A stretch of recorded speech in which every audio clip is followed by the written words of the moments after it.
Hi. Hello everyone. This is Aegon of Astora, and welcome back to my blind playthrough of Elden Ring. This is episode number 8 being recorded on Saturday the 13th of August, 2022. I hope you're all having a fantastic day whenever it is you find yourself watching this.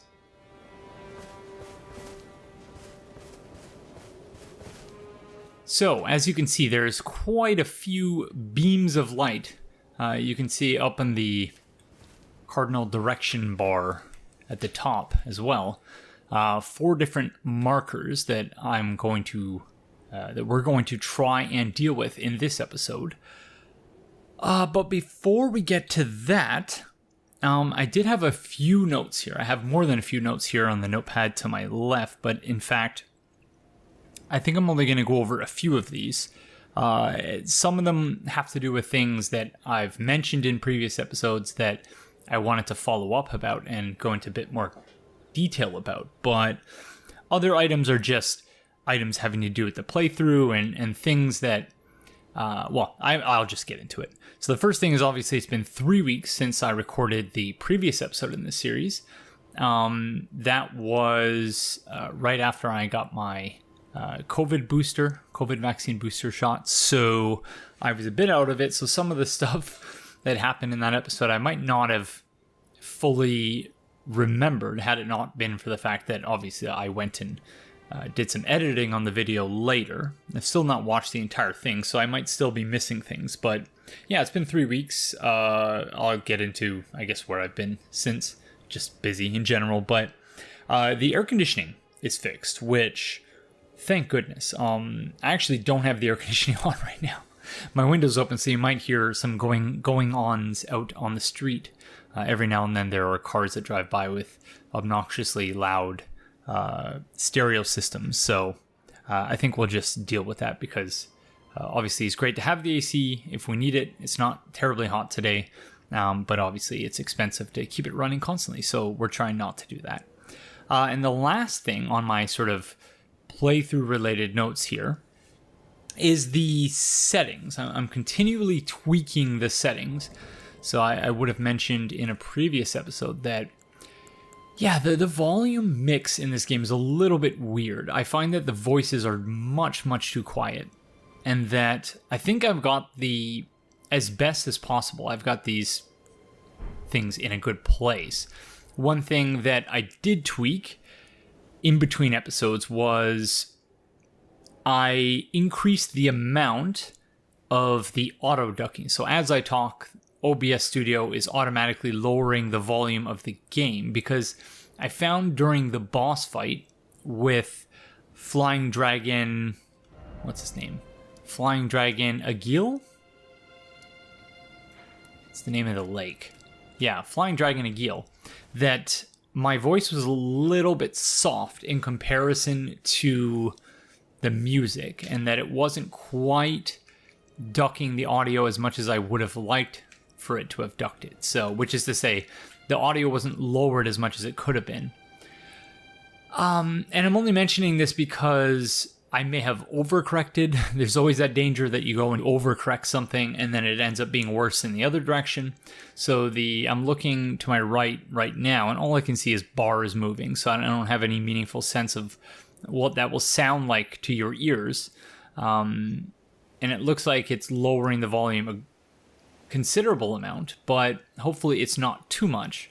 If it is, then obviously I'll just have to continually adjust it. But it may have also been that because I was so out of it 3 weeks ago when I recorded the last episode that, okay, we have this buff again. I don't know what it is. You can see in the upper left, I actually have a debuff as well. And I wish there doesn't seem to be any way to determine what that actually is. Okay, it's gone now. But I still have a debuff active. Why is that? Does it have something to do with the Shadow of War? Whatever the weapon effect I have equipped is? No. Okay, I'm not sure. Anyways, where was I? I was talking about the settings. So another one is the video settings. I'm still trying to find a happy medium between quality and consistency of the encoding and whether I'm dropping frames. So right now, I'm not dropping any frames. However, I think for the next episode, I'm going to try and bump up the resolution again, because I'm not terribly happy. I'm moving around so that, you can maybe see whether I have or have not resolved the issue. But I find that in the previous episodes, when there's a lot of motion happening, a lot of complex visual things happening on the screen, that the picture becomes a bit pixelated. It's not nearly as clear as I'd like it to be, but it could just be because I'm not recording in full 1080p. I'm recording in 1440 by 8 something, I think, and then upscaling to 1080p. So, yeah, again, my apologies. These are all things that I'm aware of. I'm trying to work through. Might not actually be able to address all of these issues, but I am sort of, anytime you tweak one thing, it could potentially affect another, and so I'm just trying to slowly tweak things over the course of the playthrough, and then hopefully by the end we'll have a perfect audio-visual experience, at least insofar as my current setup allows. I have 3 things on my list of follow-up topics to discuss. One is Turtle Island, the idea of Turtle Island, and I think we're going to return to that in a later episode, just because I'm not really prepared to talk about that today. I'd like to do a little bit more research to make sure I'm actually presenting the topic, accurately and as well as I possibly can, being a non-Indigenous person. But and the next one is two additional items. One, I guess I can knock out real quick, which is jail. The Gaol, the British spelling apparently of jail. I was, even though someone mentioned to me in the context of Hypogean jail that's just how you spell it in Britain. In North America, we spell it Jail, which to me makes sense, obviously, because I grew up in North America. So obviously that's going to make more sense. So again, in the previous episode, when the Forlorn Hound Everjail. So it's an eternal jail for a forlorn dog. Makes sense. So apologies to all of my British or European viewers who would have been screaming at your televisions or your phones or your computers when I was going, oh, Forlorn Hound Evergaol, I wonder what that is. Obviously, I did eventually get it, but I didn't realize that it was that's just how you spell it in Europe, or in British English, I guess. The Queen's English, perhaps.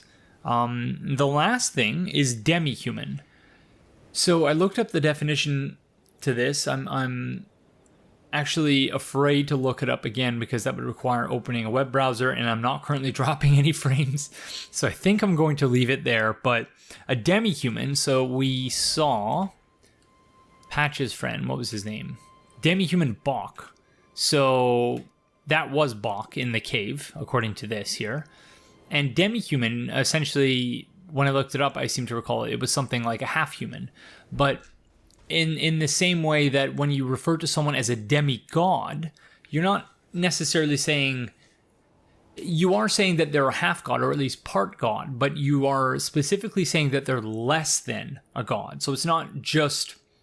It's kind of weird in the sense that it's almost like the idea that someone who's mixed race is somehow less pure than someone who is, all one race in terms of their blood. There's some weird sort of racist undertones there, not necessarily in the context of demigod, but I think it's the same idea in that, like, you have someone who's a mixture of two things, but by virtue of that mixture, they're regarded as being less than someone who would be a whole thing. So Bok is a demi-human, so he's less than a human, but also part human. So yeah, that's my understanding of it anyway. And that's it. So again, we'll return to the topic of Turtle Island in a future episode, but as far as the map goes, okay, so I do have some notes here with respect to locations. And again, you'll have to forgive me because one or two of these items I would have added to this list. It would have been like a month ago. And I just can't remember what the heck I was getting after here. So one of them was Fort Haight West Tombs. I warped over to Fort Haight West really quickly to see if I could see any tombs in the immediate vicinity, and I could not. So I don't know what I was thinking of there. Oh, here, I think.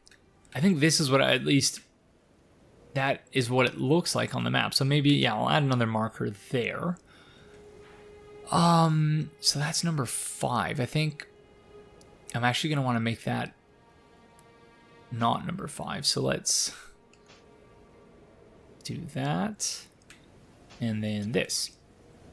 And then, which order did I have these in? And then we're going to do this and this. Okay, so number 1, we obviously, at the end of the previous episode, we defeated Flying Dragon Agheel. And we did not really spend much time exploring this area, so we're going to start by doing that. Number 2 is we are going to the Mistwood ruins to look for, again, there was that tree with a bear sort of, scratching the tree right next to item shiny, and I got scared, and then we followed the ghost, so I just got so distracted, didn't end up going back to that. Number 3 was, what was number 3? So number 3, which we literally just marked down, Fort Haight West Tombs. I don't know if that's where we were actually supposed to go, but actually I should probably flip, now that I'm looking at it, I should flip 2 and 3, so we'll just have to remember, because I'm too lazy to do it now. Number 4 is we have to eventually go over to this area here, because I believe this is where we need to go in order to get that, the other half of that item that we got in Fort Haight. Haight? And I think that's more or less the last area on the map of Limgrave that we have anyway, that we've not yet explored of this immediate region. But then also, I don't know to what extent. So yeah, it's not clear to me what's impassable here and what isn't. So I'm thinking we might be able to go through to here, but I'm thinking it might also be impassable. So we might want to just go over here to the Gatefront or to Stormhill Shack and then follow this path along here. Because that looks like it might be the more obvious route to get to this place, following that path. And yeah, I think that's more or less it. Let me look here. So trapped treasure, yeah, we still have to obviously go back to the trapped treasure chest. That was, where was that? That wasn't there. I think it was, oh gosh, where was that? I don't remember where that was, but I think it might have been around here, like some of these ruins here. But anyways, we will go back to that eventually when I figure out what the heck we're supposed to do. And then the last thing is the chariot, which, whatever that thing is that spins that trap with all the poison and everything. I suppose we could use some of our neutralizing boluses, but don't know that I want to use them right away. So I think we'll just probably leave that for now until we have a few more.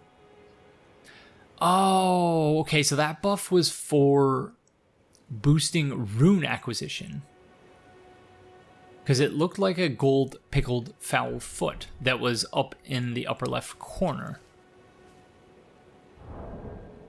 I'd really like to know what this, how are we losing? I think that debuff is HP related.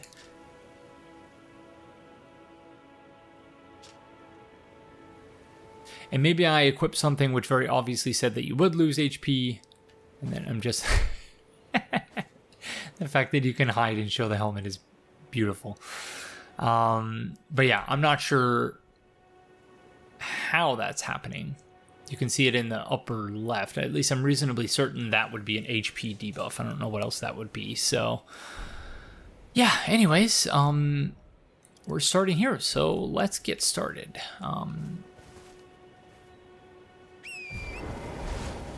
Okie dokie. Oh. Okay, that's some things might take me a little bit to get readjusted. Okay, so that's these are the Dragon Burnt Ruins right here. Oh, there's a horseback friend there. Okay, so that is an easy way to get off the horse. I should use that a bit more often. Oh, there he goes. Okay, see ya. We probably should have bought some more arrows, but whoops. Because I do have 1238 runes. Oh gosh darn it. How do I cancel this? Okay. No. I suppose that works. Yeah, so 3 weeks. 3 weeks it's been since I was last able to do some recording, and I want to say in the previous, so we can call Jellyfish Friend here, eh? I guess there's really no reason not to.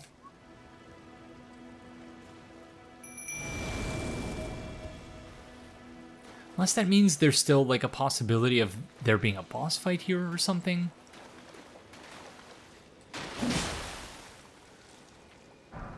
Not entirely sure.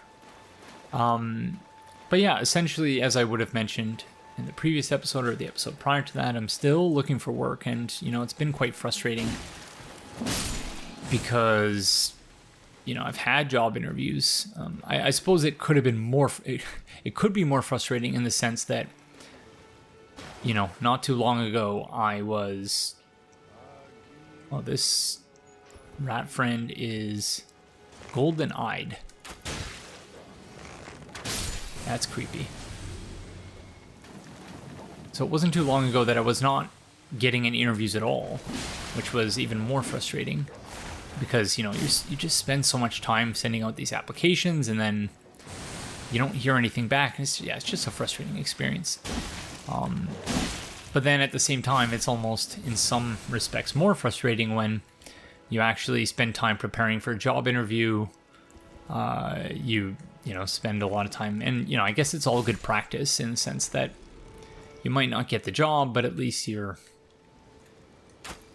every time you do it and you fail, and, you know, obviously, you all know this because you are, if you're watching this video, at least presumably somewhat familiar with FromSoft games.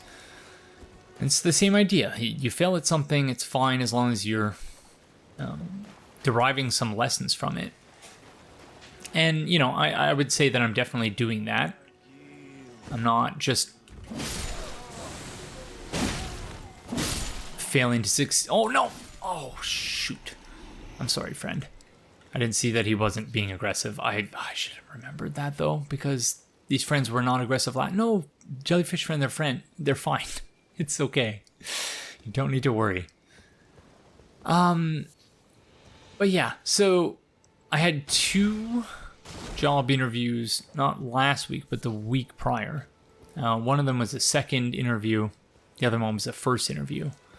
The second interview was one that I was very excited about and very hopeful about because it was something that was just really right up my wheelhouse. No item ahead. Trap ahead. Okay, interesting. Oh, this is the... Okay, so we've... I was saying earlier I could not recall where the trapped treasure chest is, and there it is. So, yeah, one of them was highly specific consulting position, which really spoke to a lot of my experience and my expertise. And, you know, when something like that comes up, you're just, when your area of expertise is so incredibly specific, you know, I don't know, I say you, but I suppose I get a little bit overly optimistic. I don't want to say overly confident because I don't think that's necessarily true.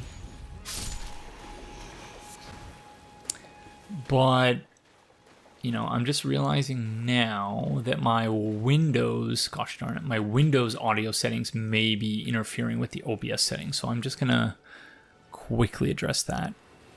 Okay, never mind. The settings were fine. I was just imagining that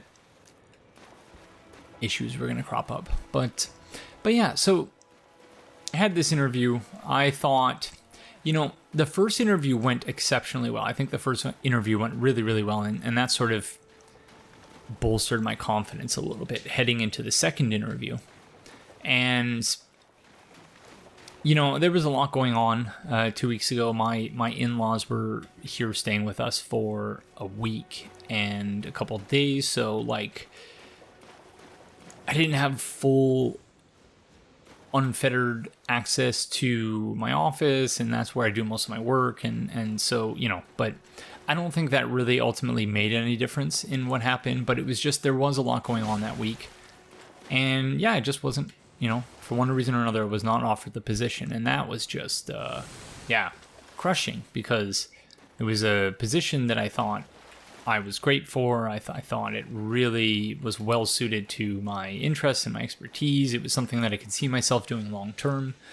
It was something that I believed doing, I could make a difference in people's lives in a way that it's a lot harder to do in academia, because in academia you spend so much time, and I've probably rambled about this already in this playthrough, but you spend so much time in academia just trying to prove to others that your ideas are worth taking seriously, prove to other academics specifically that, you know, you're always just, yeah, so I've definitely talked about this now that I think about it, but this cycle of just constantly having to prove yourself and then prove yourself again and then prove yourself to another group of people, and it's just exhausting. Instead of actually doing what I got into academia to do, which was, you know, never imagined that I would like single-handedly change the world, but you know, I don't know if your poison is gonna work on them.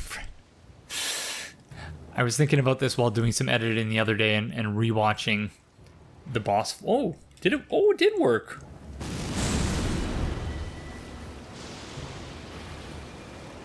Wow, you are amazing.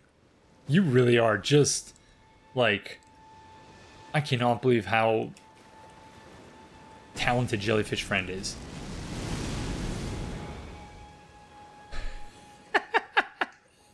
What? Are you an angel? I think you are, honestly. Like, even the crab is like clamoring to meet you. Or is it eating? Oh, the crab is eating?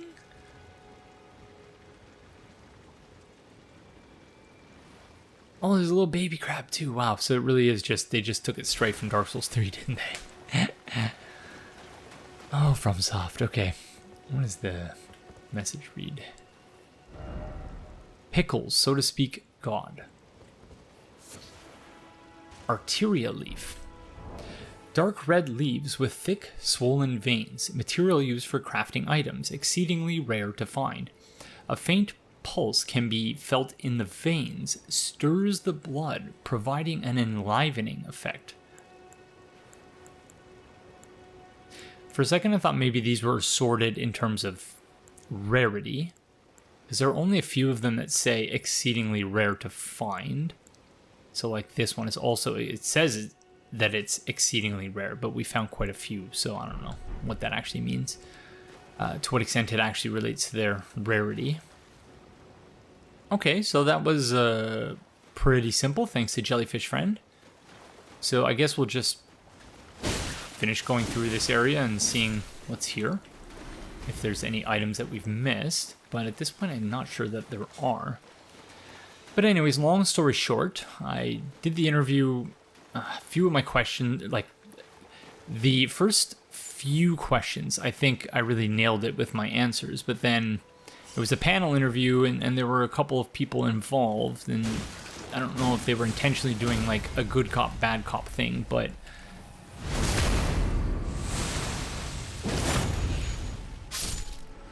the first interviewer made me very comfortable, and you know, it felt like, what the heck is this?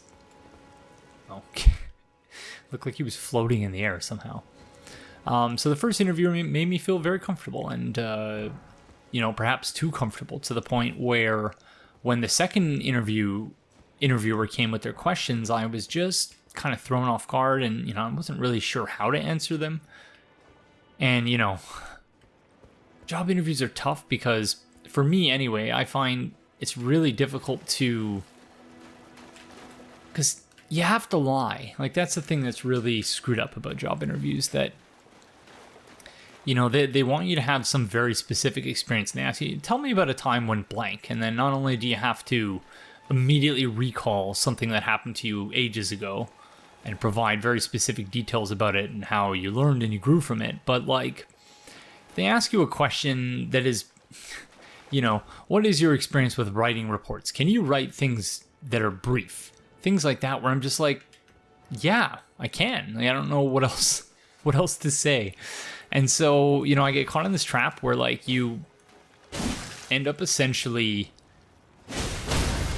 coming up with this elaborate story about something, or I'm just being too honest about how I eventually developed some skill, and yeah, I don't know. It's just, I find the whole thing exhausting and just frustrating.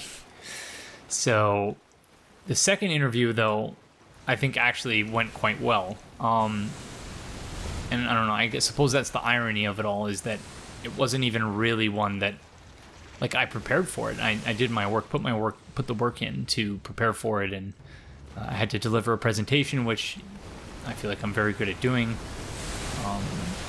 I put together very slick and, you know, not over-the-top slide decks, but... Oh, no. Oh, that's bad. That's bad. Okay. Perhaps not as bad as it could have been, but... Yeah, you know, obviously my experience with YouTube and everything has helped me in that sense, in that presenting things and presenting ideas and how to do it in a neat, clean way, and how to maintain audience attention, things like that, which have been very helpful.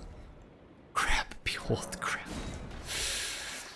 Things like that have been very helpful in allowing me to develop those skills, you know, as has teaching as well. So, like, it all sort of goes hand in hand with itself, the various different things that I've been doing. So it's not all one thing. But anyways, yeah, so delivered a presentation. I think it went very well, but, like, they essentially said, oh, yeah, we need some time to, you know, deal with HR and stuff, and so we'll let you know as soon as possible. And that was, I think, about a week and a half ago. And yeah, still not heard anything. So last week I just spent most of my time essentially putting together additional applications, and it's just, what is going on here? Is it a hot spring or something? Jellyfish friend, or have you seen something like this before? Oh no, Aegon, it's just... Okay, oh. Okay, this is strange. Oh, that's what it is. Okay.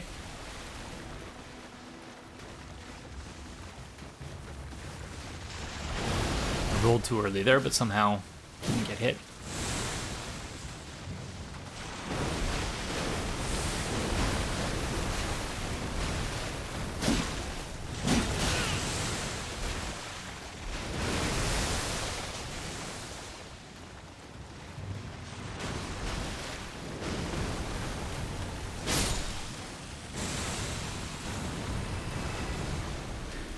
You know, I wonder to what extent I am over-leveled. And I have so much anxiety about this playthrough because I had so many questions, but of course I can't look anything up because I'm just, oh, Jellyfish, you are amazing. Honestly, you are the best. The best investment I've made in this game has been putting that upgrade point into Jellyfish Friend.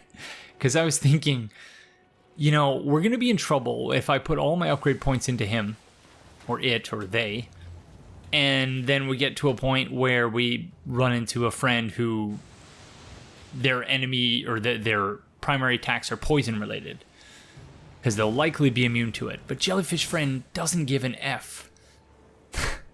They just, I'm sure we will run into a friend at some point that's immune to poison. I have no doubt about it. But until such time, Jellyfish Friend is the best. Apologies for the very loud and farty car outside. Okay, is this...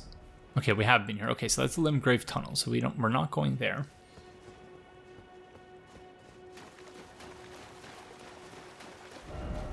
Time for crap. So yeah, so still waiting to hear back about that second job interview. Did some additional job applications this week. It's just, yeah, the whole thing is just so exhausting. But I'm hoping that I will get something soon. We talked in an earlier episode about me placing ads on my videos and how, I really didn't want to do that, but YouTube has sort of forced my hand by updating their terms of service and placing ads on my videos, even though that was obviously not what I wanted.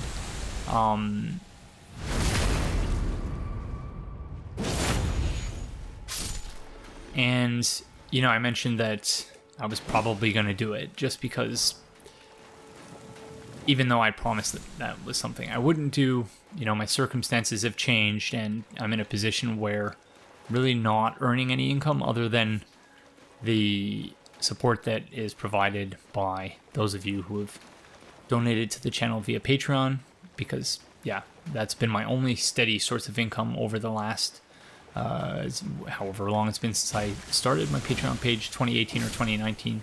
So thank you to those of you out there who have supported the channel. But yeah, it's that will hopefully, anyway, I have no idea how much money the ads will actually bring in, because obviously my channel is not a very large one. 22,000 subscribers, of course, is nothing to shake a stick at. I'm very proud of that number. But more so, I'm proud of the community that has sprung up around the channel. And so it's quality over quantity thing. But yeah, the actual earnings potential, I have no earthly idea what that will look like. I don't imagine it will be a lot. Like, it will be enough where it will be helpful. But what I'm saying essentially is that, there are some days where I just wish I could do this for a living. But, I don't know that I have it in me necessarily, because in order to really grow the channel to the point where I could do it full time, I'm reasonably certain that I would have to, I'd have to do things that, and, obviously I never wanted to put ads on my channel. I'm doing that now, but like, I think in order to be a massive channel and like to earn a full-time income from YouTube or Twitch or whatever, you really need to be uncontroversial, in the sense that, like, at least uncontroversial as far as... Okay, I thought Jellyfish Friend was with me. Clearly I'm on my own now. I guess there's a time limit to... Jellyfish Friend, oh gosh darn it, my timing's all off. So anyways, what I'm saying is that, have... Oh my god, okay, I'm gonna shut up until this friend is dealt with, because I'm not doing very well at the moment.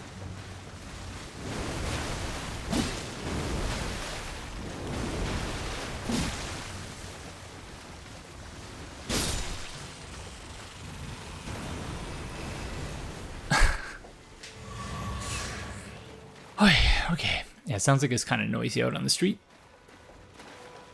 So my apologies if you're picking up background noise. I might just shut the window and turn the air conditioning on. There's so much going on here. I really don't think there's anything else here.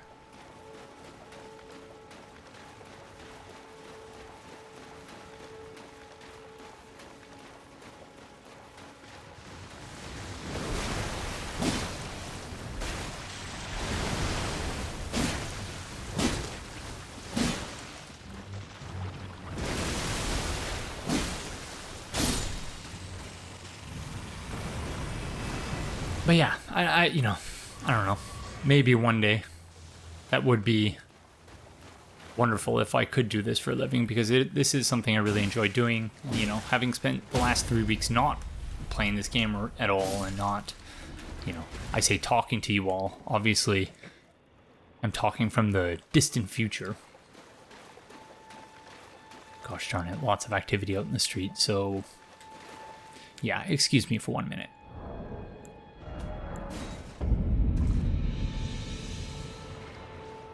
Okay, window is closed, AC is on, and there's a weird green glow. that have to do with the time of day? Light day. I feel like I've not seen such a weird green glow. Anyways, I realize I am jumping around from topic to topic to topic, not really completing any of my thoughts, so you will all have to forgive me. But yeah, another 3 or 4 topics just sort of flash before my eyes, so to speak. And I'm hesitating only because, yeah, I don't want to bring up additional topics. But I think that's more or less it for this area. I may be missing something big. If that's the case, I apologize. Exploration in this game really does require a somewhat different skill set than it required in the previous Souls games. Because in the previous Souls games, the way the areas were designed, it was designed to lead you in particular areas and towards particular things. Whereas this game, because everything is just sort of a flat, wide open area, it requires you to sort of comb the area in a way that, you know, my attention span is such.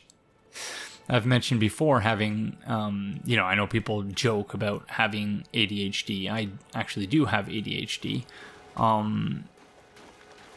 And, you know, it's not necessarily to say that I can't focus on one thing, because the term deficit sort of, the deficit in ADHD is sort of a misnomer, because it's not even so much about a deficit of attention as it is about being able to modulate your attention span. So, no, tumbleweed. That's one of my favorite features in this game, believe it or not. And so, yeah, it's not that I can focus, but in certain circumstances, in certain situations and contexts. Oh, these guys are still talking about Agheel over here. I'm sorry, friends, Agheel is gone. In certain contexts, I just have a harder time focusing and staying on track, and one of those contexts is today, just because was out driving and running a whole lot of errands this morning, and yeah, just it was a very long week between the 2 interviews and everything else that was going on. Although that was actually the week prior, but yeah, it was such a long week, I forgot what week it was. Although this week was long for different reasons. But anyways, I think that's it for this area. So I'm going to unbeacon that area, and then, yeah, I guess next we're actually going to number 3. So let's head to Fort Haight West. Yeah, a lot of pop-in. Graphical pop-in, I should say. So, like, you load in and for a split second there's no flowers, and then suddenly there's flowers. And I don't know if that's something that was happening previously and I've just noticed it now.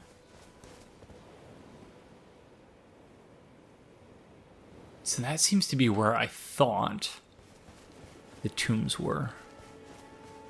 I don't know if that's actually where they were. Let's see.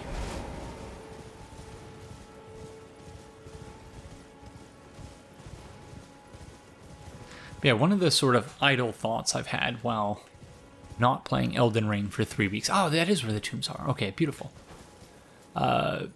Just thinking about the whole wildlife aspect of the game, and I know I've talked about that a great deal already, but it's just a couple of wolves there, eh? Yeah, and you know, I've just wondered more and more, and I assume if insofar as I'm missing anything, it's the item crafting aspect of the game, which is to say, oh, it's kind of sad, which is which is to say that by not killing the wildlife, that is not the non-aggressive wildlife, I should say, because obviously I've been killing the aggressive wildlife, I am seemingly missing out on the ability to craft items that are very useful and cheaper items. So, like, instead of purchasing arrows, I could, in theory, craft them myself by harvesting and farming enough thin beast bones. like I'm doing at the moment. But yeah, I don't know. I've thought about it, and it's an interesting sort of, and I don't know if this is actually what FromSoft was going for. Somehow I doubt it. What's up with these dogs? Why are they, like, confused? So I don't know if this is actually what FromSoft was going for. Okay, all the dogs are coming back now. Or are they? Friends? Are you just...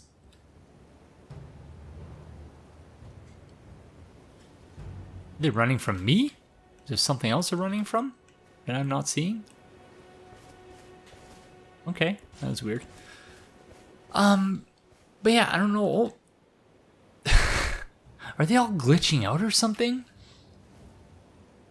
I feel like this was supposed to be some massive ambush because there were just 2 of them, and so it sort of invites you to go there, and then one of them howls, and then all of them come, but, like, they're not...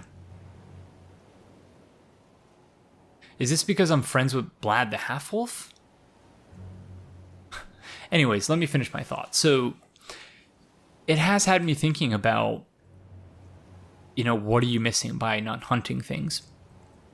And maybe there's something huge I'm missing, but as far as if it is just consumable items that you can craft instead of purchasing, and that being cheaper or more resource efficient way of getting your hands on those items, then I think that's an interesting trade-off. Golden Rune. And it's one that obviously, to some degree anyway, mirrors the real world. We've already read that one. In the sense that, you know, in the world today with the way things are, we don't really need to eat meat and other things. You know, I've mentioned in the past that I'm, like, not really vegetarian, like occasional vegetarian, in the sense that my wife is a vegetarian, or more accurately a pescatarian. And because we like to share our food, we don't necessarily... My dog had a little spill. We don't necessarily eat meat at home because we like to share our food. And if we go out and we're eating meals separately, then, you know, every now and then I will get a meat dish. But it has made me think about, you know, because why do we... Yeah, anyways, it's obviously a controversial topic, but golden runes, or are these all just golden runes? Do they get more upset with me the more runes I pick up here? Because I'm hearing music as though, like, we're about to be attacked. But they're just sort of circling instead of actually attacking. And yeah, so, okay, now I do remember where I was going with this. When we were in the lake, Agheel Lake, is that, you know, I just wish sometimes that I could look certain things up. One of those things being just, how have other people approached the first, you know, 20 odd hours of the game? Am I the only one who has completely avoided the story up to this point until waiting until, like, I've sort of explored all of the optional stuff that I can before proceeding along the light path? They have the floatiest jumps ever. I love it and think it's dreadful as far as the way it looks at the same time. But yeah, you know, I wonder how other people are approaching it. And, you know, it's such an abstract thing, the fact that this is a playthrough for YouTube, even though I've not posted a single episode yet. You all are not going to be seeing any part of this playthrough until the whole thing is finished, which, you know, I'm hopeful that I'll be able to finish it by the end of the year. I don't know if I actually will or not, but, like, how could anyone see this bunny fox and be like, oh my gosh, I should murder that thing? It's so cute. It's so cute. Why is this wall glowing here? Oh, what? Oh. There was an alluring skull on the wall there. That's interesting. So, yeah. Again, one of those things that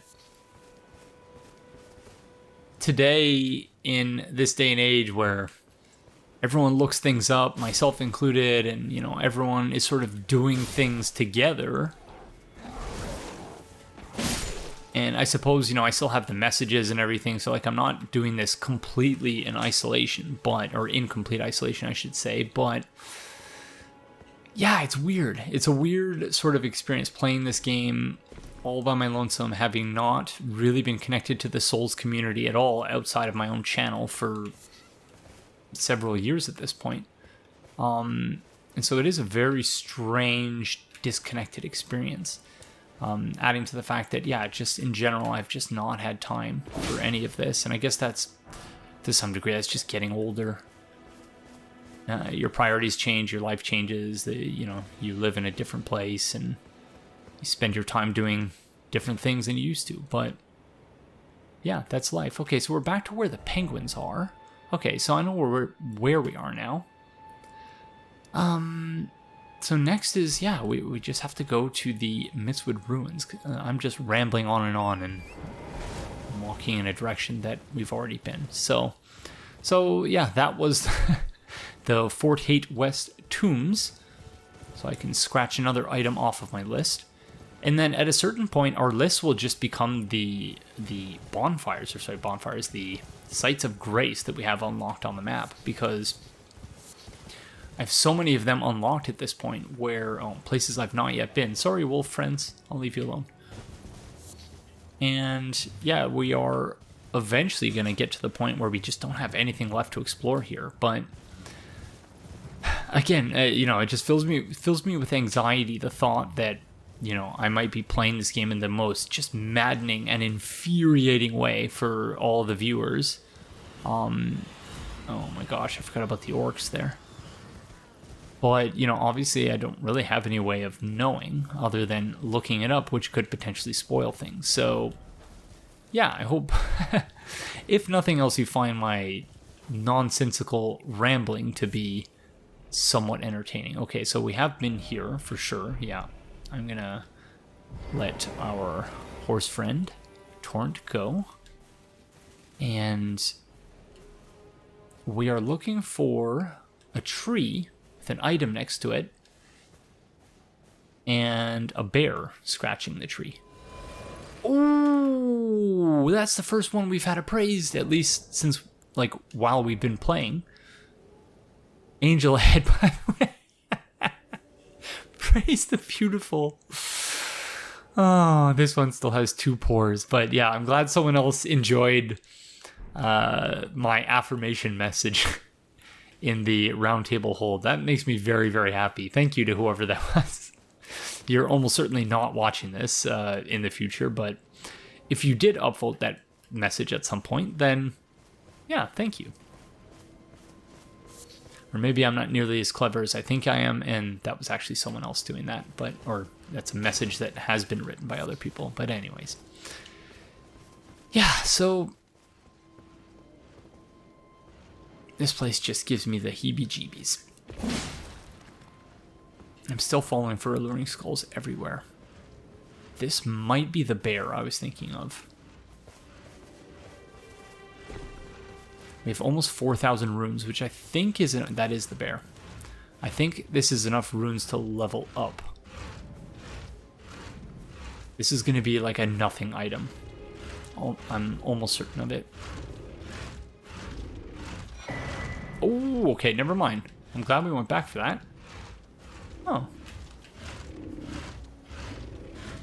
Yeah, they've totally been messed up by whatever has made their way into their food chain. Obviously the gold, whatever the gold stuff is. Yeah, very interesting stuff, I think. I just love FromSoft games. They are just, what a company, honestly.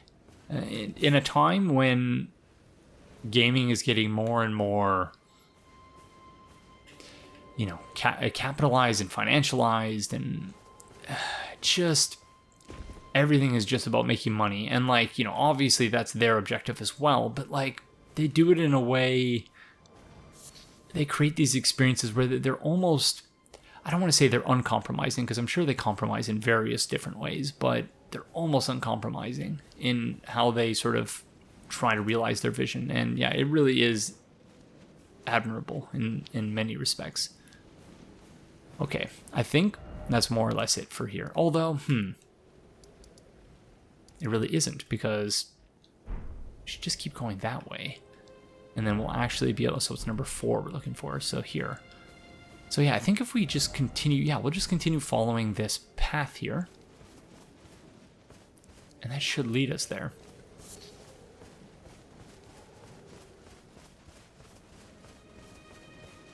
Again, I've not dropped a single frame yet, according to OBS.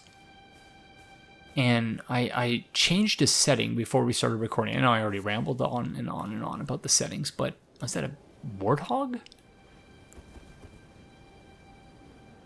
Oh, so cute, it is.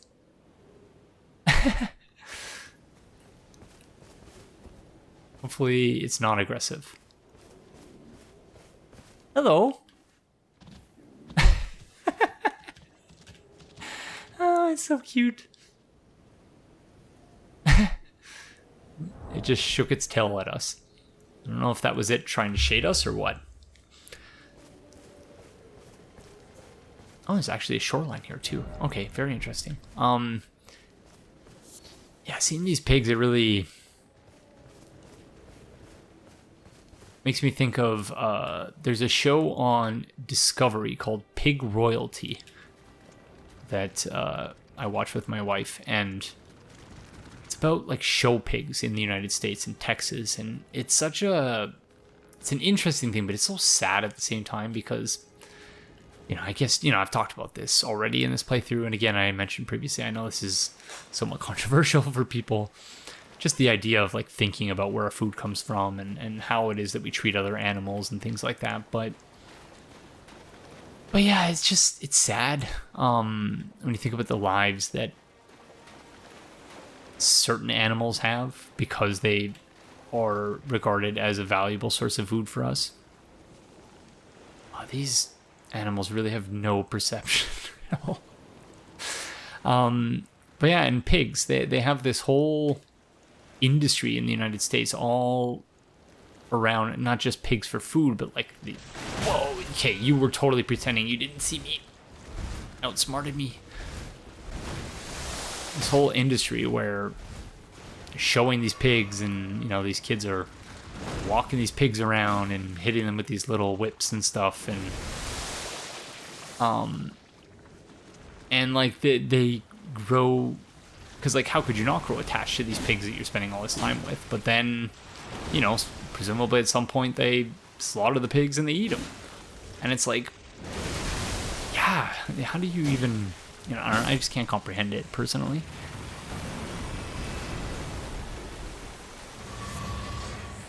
And I think that's why it's so difficult to even talk about and think about where our food comes from, because eventually you just sort of run up against it and you're confronted with, we eat certain animals and other animals we don't, and they're our friends. But then sometimes the animals who we do eat are our friends as well. And then how do you reconcile those things? I don't know. It's strange to me. Strip of white flesh. Thin strips of flesh taken from a bloodless creature. Oh, I think we've already read this. So in the previous episode, I meant, a bloodless creature. I'm like, oh, are they zombies? Or, like, what is this? But then I was thinking about it. I'm like, I'm pretty sure fish don't bleed. At least certain types of fish. Maybe certain types do. I'm thinking about salmon in particular, because obviously that's sort of what I know. I don't think salmon bleed. So, yeah. I don't think it necessarily means that it's a zombie or a creature that's had its blood drained from them, but take that for what it's worth.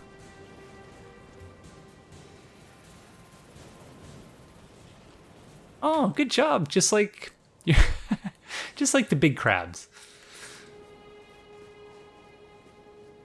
So yeah, and obviously we need to survive. We need, it's difficult to get protein. And these are things that they very much run along class lines as well, because if you live in certain areas, it is much, much harder to get, it's much harder to get vegetarian food. It's much harder to get the protein and whatnot and the nutrition that you need. I'm extraordinarily privileged. I live in a city where we not only have virtually everything we need from a nutrition standpoint, more or less right near us, but we also have cuisines from, you know, restaurants and everything from all over the world. Seek cave in short up.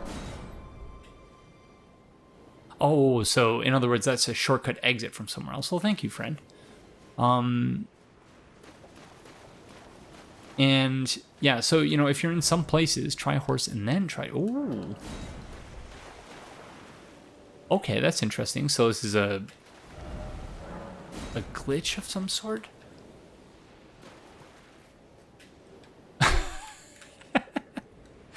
Okay, I guess that friend sort of missed the message, unless this is another...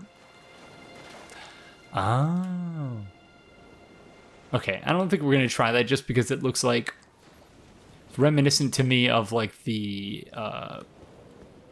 at Untended Graves or Firelink, how you can use that tree to jump up and save yourself from having to buy the key. And those skips can sometimes take a while to get right. And yeah, I don't want to spend half the episode just trying to get a shortcut or a glitch working. So we're already about an hour in, I want to say. I'm not 100% sure because I did stop the recording and start again when I turned on the air conditioning. But yeah, so, you know, obviously it's a matter of not everyone is in a position where they can even think about the morality of it because they live in an area where it's a food desert or they just don't have vegetarian or vegan options available to them. This friend has a sword. I want to say that the other ones didn't have swords, and that they were fighting with their fists or something. So this is like... Again, it's been 3 weeks since I've recorded, so maybe I'm not remembering that right or correctly, but... Gosh, we are... I presume there's... Oh, there's a site of grace right here. I was going to say, we need a site of grace really bad, and there it is. Well, thank you, Grace. Third Church of Marika.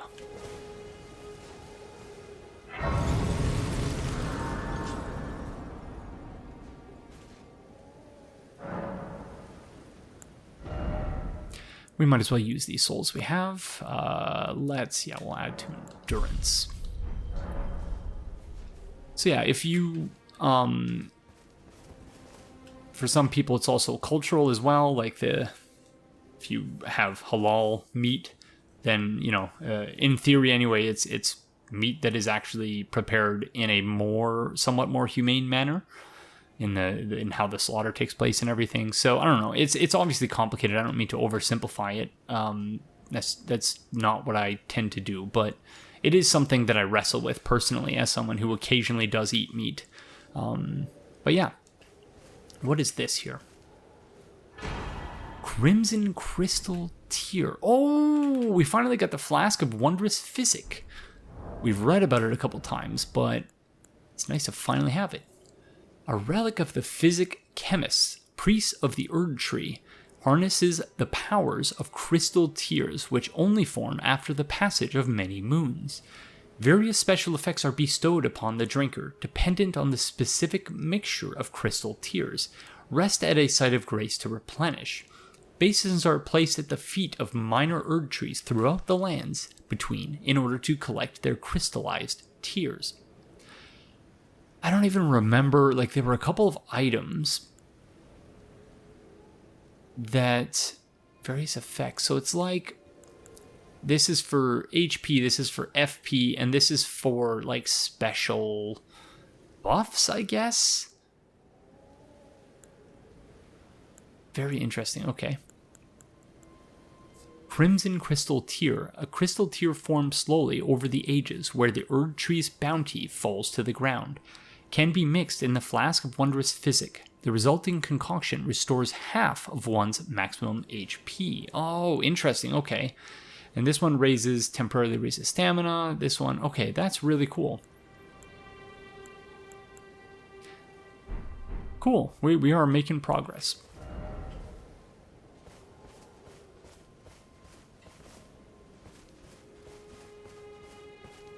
So this is Marika, presumably. Sacred Tear. Oh, we also... Gosh darn it. We also picked up a cookbook, but I don't remember which one it was. I want to say it was this one. because it's the only one that has a different item description. A record of crafting techniques left by an armorer who served the great General Radan. Contains knowledge of dealing with rot, the application of fire in particular. Acquire the knowledge to craft the following. Rot. So I'm going to assume that's not dragon rot a la Sekiro, but who knows? Missionary's Cookbook. I don't remember if we read this one, but it was left by a man who was unable to become a finger maiden and instead became a missionary and went forth to spread holy teachings. So holy water pot and roped holy water pot. So we have the ability to craft quite a few items at this point. And again, maybe that's a reason why we should be. So, you know, obviously what are we called in this game? The Tarnished. The Tarnished, I guess you could argue, probably live in a food desert. I don't see any, you know, grocery stores or convenience stores, or, you know, there's no farmers markets around. So you could make a pretty compelling case that there's nothing morally wrong necessarily with the Tarnished farming materials and killing wildlife in the game. I'm not suggesting that it's somehow morally wrong within the context of the game, but still, you know, you play these games with an avatar. This, you know, I certainly would not argue that I'm 1/10 as beautiful as Regret is in this game. Like, I mean, look at him.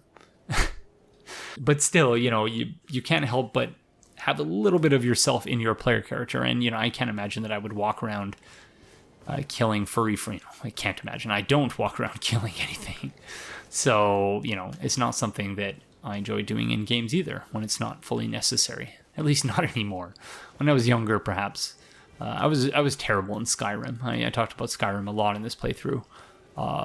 I just basically played Skyrim as though I were a god and just did as I pleased. Okay, this Site of Grace is the third church of Marika. I don't know if we rested. So what is currently in the flask then? Yeah, I'm not clear on what's currently in it. Dependent on the specific mixture of crystal tears. Does that mean because we have 3 different crystal tears that it does all of these things? So we can't use it. So does that mean it restores half of our HP, it raises our maximum stamina, and it increases the power of charged attacks if we were to drink that right now? Let's see. I might regret this, but let's look at the buffs thing in the upper left. And yeah, indeed, that is for extra runes.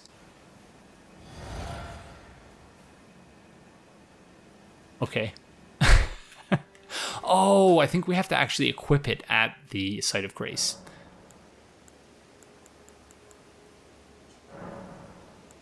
Increase amount replenished by flask.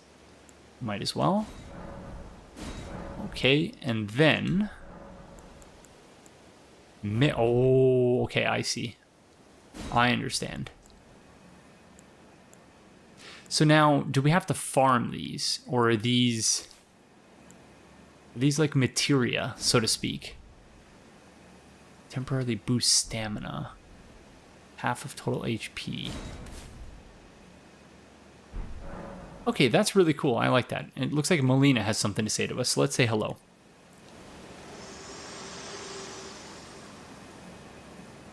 Spoken echoes linger here. Words of Queen Marika, who vanished long ago. If you wish, I will share them with you. Very well. In Marika's own words, my lord, and thy warriors, I divest each of thee of thy grace. With thine eyes dimmed, ye will be driven from the lands between. Ye will wage war in a land afar, where ye will live and die. Well, perhaps that might serve you in lieu of a maiden's guidance. Okay. she divested them of grace, which is to say, when you divest something, you get rid of it. So whereas Gwyn gave souls to people, Marika took their souls away, so to speak. She took away their grace, sort of banishing them to the lands between, where they would then have to fight battles. I don't know if I'm understanding that correctly, Shall but... I turn your runes to strength? Let my hand rest upon you. For but a moment, share them with me. Oh, I've already... Your Whoops. thoughts. Okay. Thanks, friend.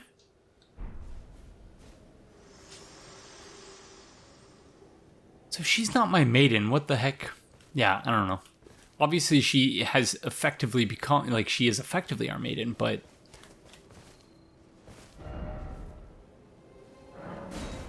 Anyways.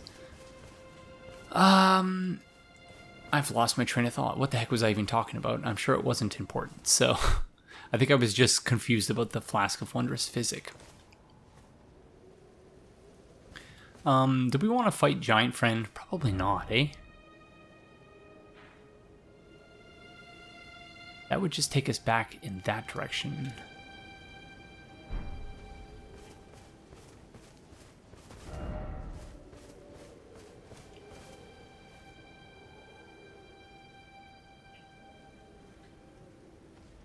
What is casting the shadow?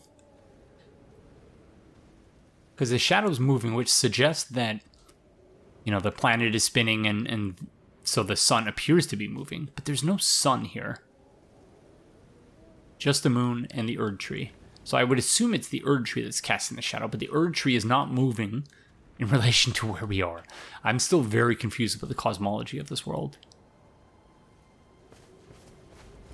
Okay, I want to see if this friend, you know, as much as I don't want to fight them, I want to see if they actually use their sword, because I don't believe the other ones had a sword.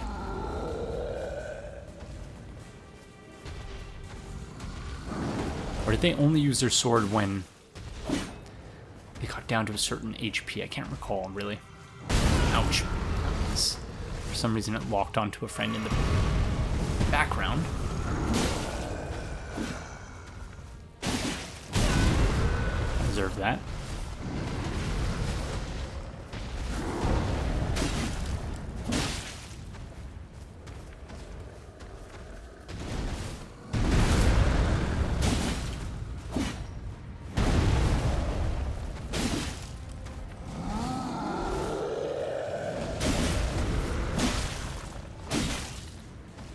Oh, there's a sword. Yeah, you know, I want to say that they did use a sword last time, and I'm just not remembering it. Ooh. How could I forget, friend? I know.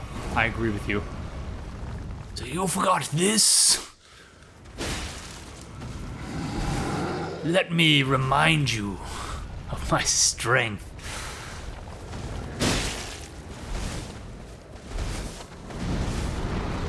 The power of disrupting your camera.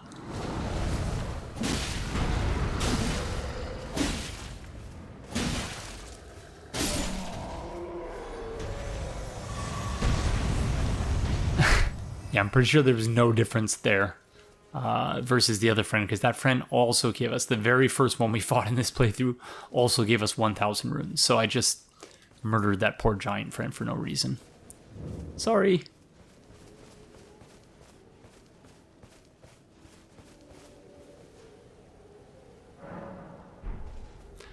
Okay, so where are we off to now? Suppose I wanted to see whether this was impassable or not. I don't imagine it is. Simply because, why else would there be a site of grace here? No, it doesn't look like it is impassable. Okay, that's good. So let's see what we have over here.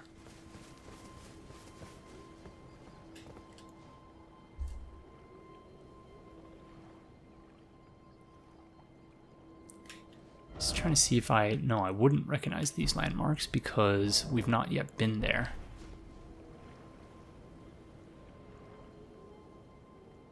So we'd have to go to the Storm Gate, I think, to get up there. And there's what looks like the I Help Anytime Tower. It's a Dark Souls 3 reference for those of you who are not aware. Sending Gate ahead, thank you.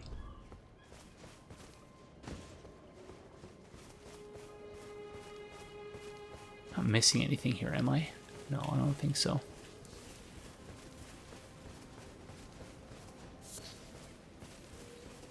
Should really start crafting items.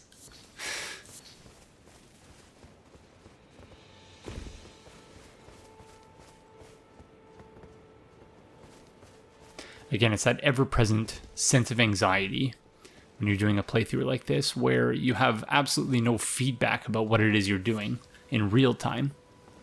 And you're just basically completing the entire thing, hoping that you're not just doing so dreadfully that no one's going to want to watch it, everyone's going to hate it, everyone's going to be annoyed at you for it. What the heck is this? What in the world?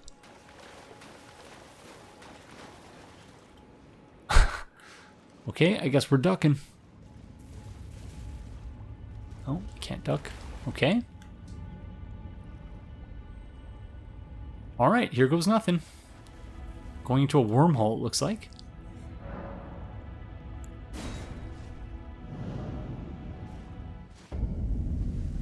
Greyoll's Dragonbarrow. Whoa, okay.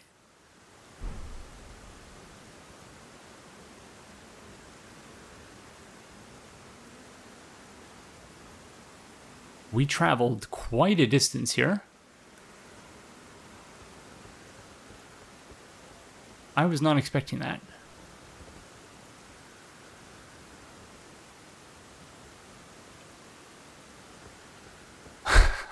Okay. Wow, I don't know. I was saying earlier, I really hope that I'm able to finish this playthrough in 2022. I really am beginning to question even that. Because, like, every episode, I'm like, okay, we're surely, you know, ticking items off the list, crossing items off the list, I should say, and, like, you know, we're making progress, we're getting new items, but, like, every episode, it just, I don't think we're necessarily at the point of the playthrough yet where we should be running out of things to do, but every episode, the list grows and grows and grows and grows.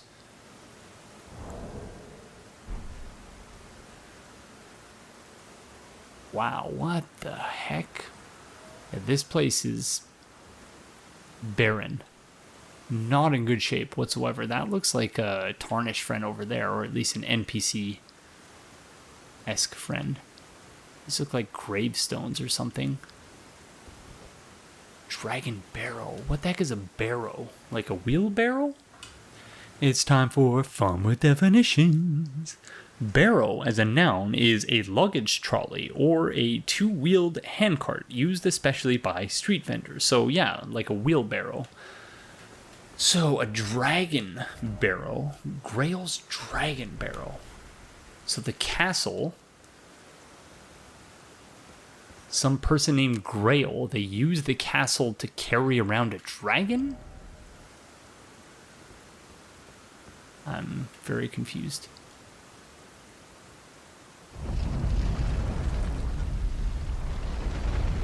Whoa! Bestial Sanctum.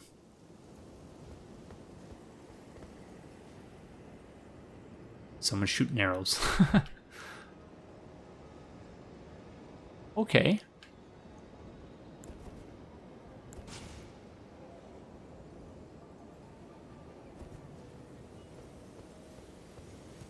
Just want this person to know that we come in peace.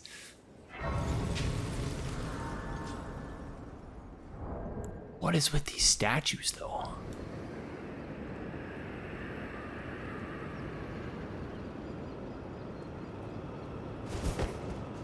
So these things, are they enslaved or what?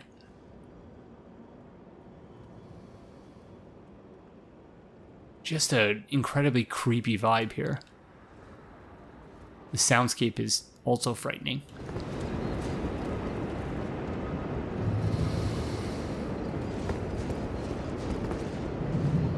Hello. You okay, friend?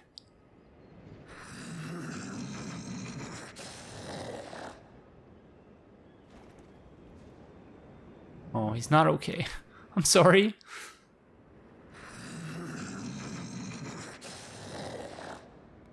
What can I do to help? Night o' night. Seek friend. No, I'm not gonna attack him. Are you joking? Okay, it says night o' night, so presumably we'll wait until the evening time.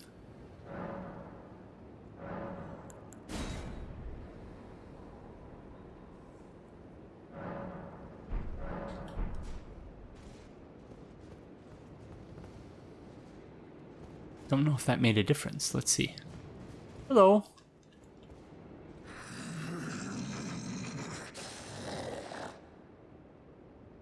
Oh.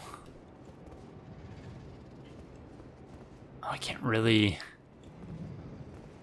get a view of what's going on under there. Other than them being in severe distress. Okay, I'm going to assume that we need to come back here later. So these wall sconces are dragons. But I don't know what these things are. So they're shackled.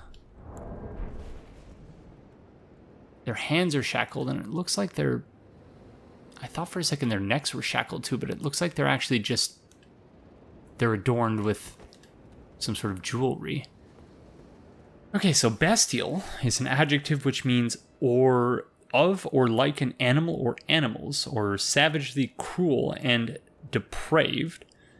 And sanctum means a sacred place, especially a shrine within a temple or church, a private place from which most people are excluded. So this is a church for beasts, I guess, and presumably for this particular beast. Or a private, I guess, yeah, the other definition works too, a private place away from most people for that particular beast. You know, there's a Saitic race there. I'm going to assume that you can attack the friend maybe and like start a boss fight, but you know, this was not on our list for this episode. Oh, Garank, beast clergyman. Okay, so I'm not going to attack the friend, but I think we are going to get the heck out of here. I don't think we're prepared for this. This was not on my list of things to do. Try a critical hit.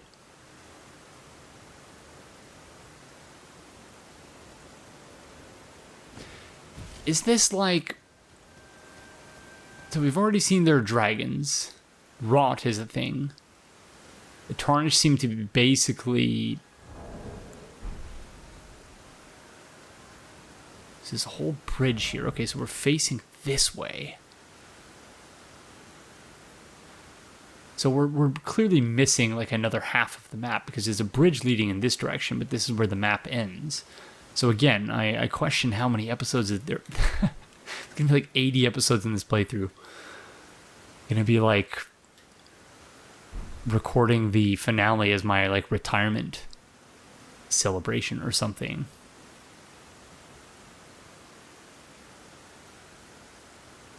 This place is just completely barren. What an odd thing to have this sort of wormhole. Faded earthly flower. Who are you? What? Oh my god.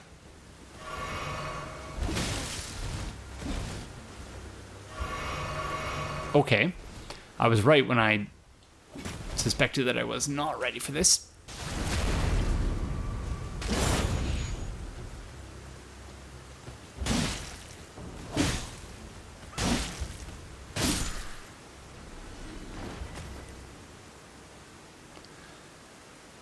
okay. That scared the daylights out of me. My goodness. Okay, Faded Earthleaf Flower. I think this will probably have some lore to figure out what's going on here. Because, yeah, the landscape here, it looks just... This place is in very rough shape. Yeah, I don't think so. So there's something going on here. What gesture? I'm going to assume we don't have the appropriate gesture for this. Hey! No. Yeah. Okay, that looks like the I Help Anytime tower. So hold on, maybe we can orient ourselves. Although, yeah, because of the beams in the sky, we actually can. So...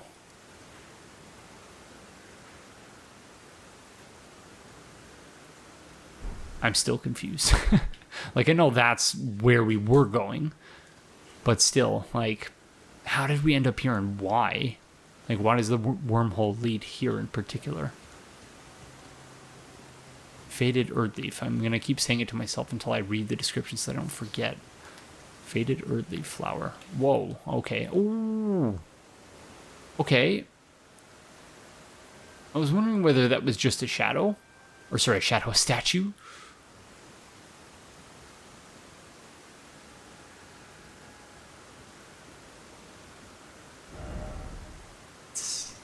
God. Okay, yeah, I think we're gonna... Let's get the heck out of here. I don't want to be here anymore. I'm scared.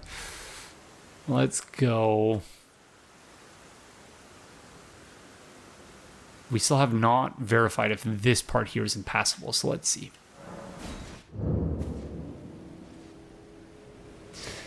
Wow, that was quite something. Again, this game, at every corner, it's sort of throwing me these curveballs that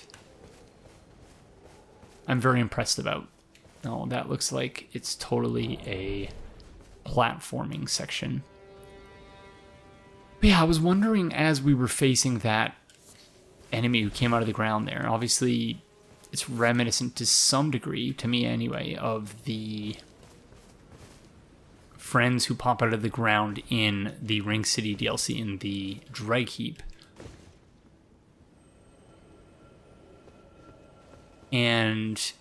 But when you look at the enemy themselves, it was reminiscent almost of NPCs in Bloodborne. So is FromSoft doing some sort of weird meta commentary on all of their games with this particular game? It's really based on nothing other than some of the orcs. It's based not really on anything other than the weapon they were using.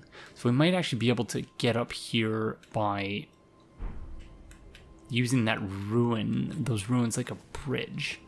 So let's see. So yeah, I don't know, just a thought I had while we were fighting that friend, because it looked like they had like a saw cleaver-esque weapon. But they were so small. I was very surprised by how tiny that friend was. I presumed that the one we saw in the distance there when we were looking through our binoculars, I thought it was just a matter of perspective, that they looked so tiny because they were very far away. Because I actually assumed that person was the same size as us, but at least insofar as it was the same type of friend, it wasn't like I was confused by the Is anybody there? Oh my gosh. Someone who might be interested in rescuing the great Kenneth Haight, servant to the true order and celebrated repudiator of the false. Oh, Erdtree, grant me succor. Okay. So Kenneth Haight of the Fort Haight. Hello? Is anybody there? Someone who might be interested in rescuing the great Kenneth Haight, servant to the true order and celebrated repudiator of the false. Oh, Erdtree, grant me succor.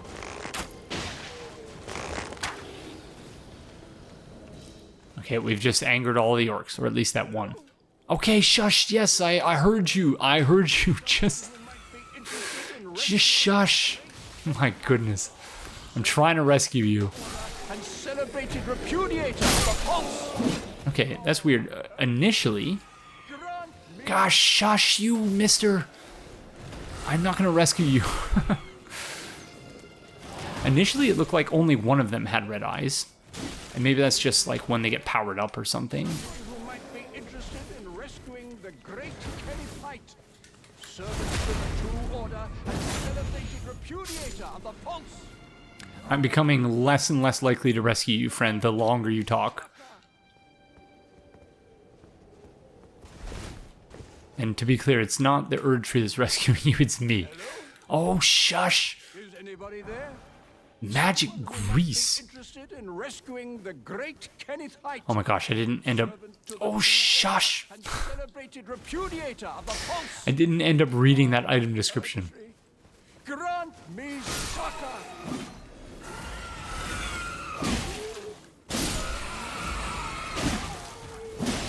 Hello? Is anybody there? Someone who might Keep talking, friend. I... the great Kenneth Haight, servant to the true order and celebrated repudiator of the false. Oh, Erdtree, grant me succor. Thank you. Yeah, it sounds like it's coming from down here, but presumably he's up top there. Hello? Okay. Is anybody Okay, there? I'm Someone who leaving might be him. interested in rescuing the great I'm done. Kenneth Haight, He's... How does his voice travel so far? Okay. Just needed a second there. Let's see. I was repeating the name of the item to myself, and yet still messed up. In Rotten Lands. Okay, so we read about rot earlier. A dusky, so just for reference, a dusky yellow flower that has started to fade to brown, found throughout the lands between. Material, so said to be fed by leaves that fell from the Erd Tree in days of antiquity. So this one has started to fade. This one has faded. An Erd leaf flower that has faded to a pale scarlet, found blooming in rotten lands. Said to be... Okay, so wherever we just were, the land itself is rotten. And presumably, the rot is spreading to the lands between. Okay, so we've got this place already. I just basically missed it. Okay, let's go rescue Mr. Can't shut up for a second. And then we'll go back under the bridge. Oh, shh. Just be quiet. I have an alluring skull, mister, that I have to open.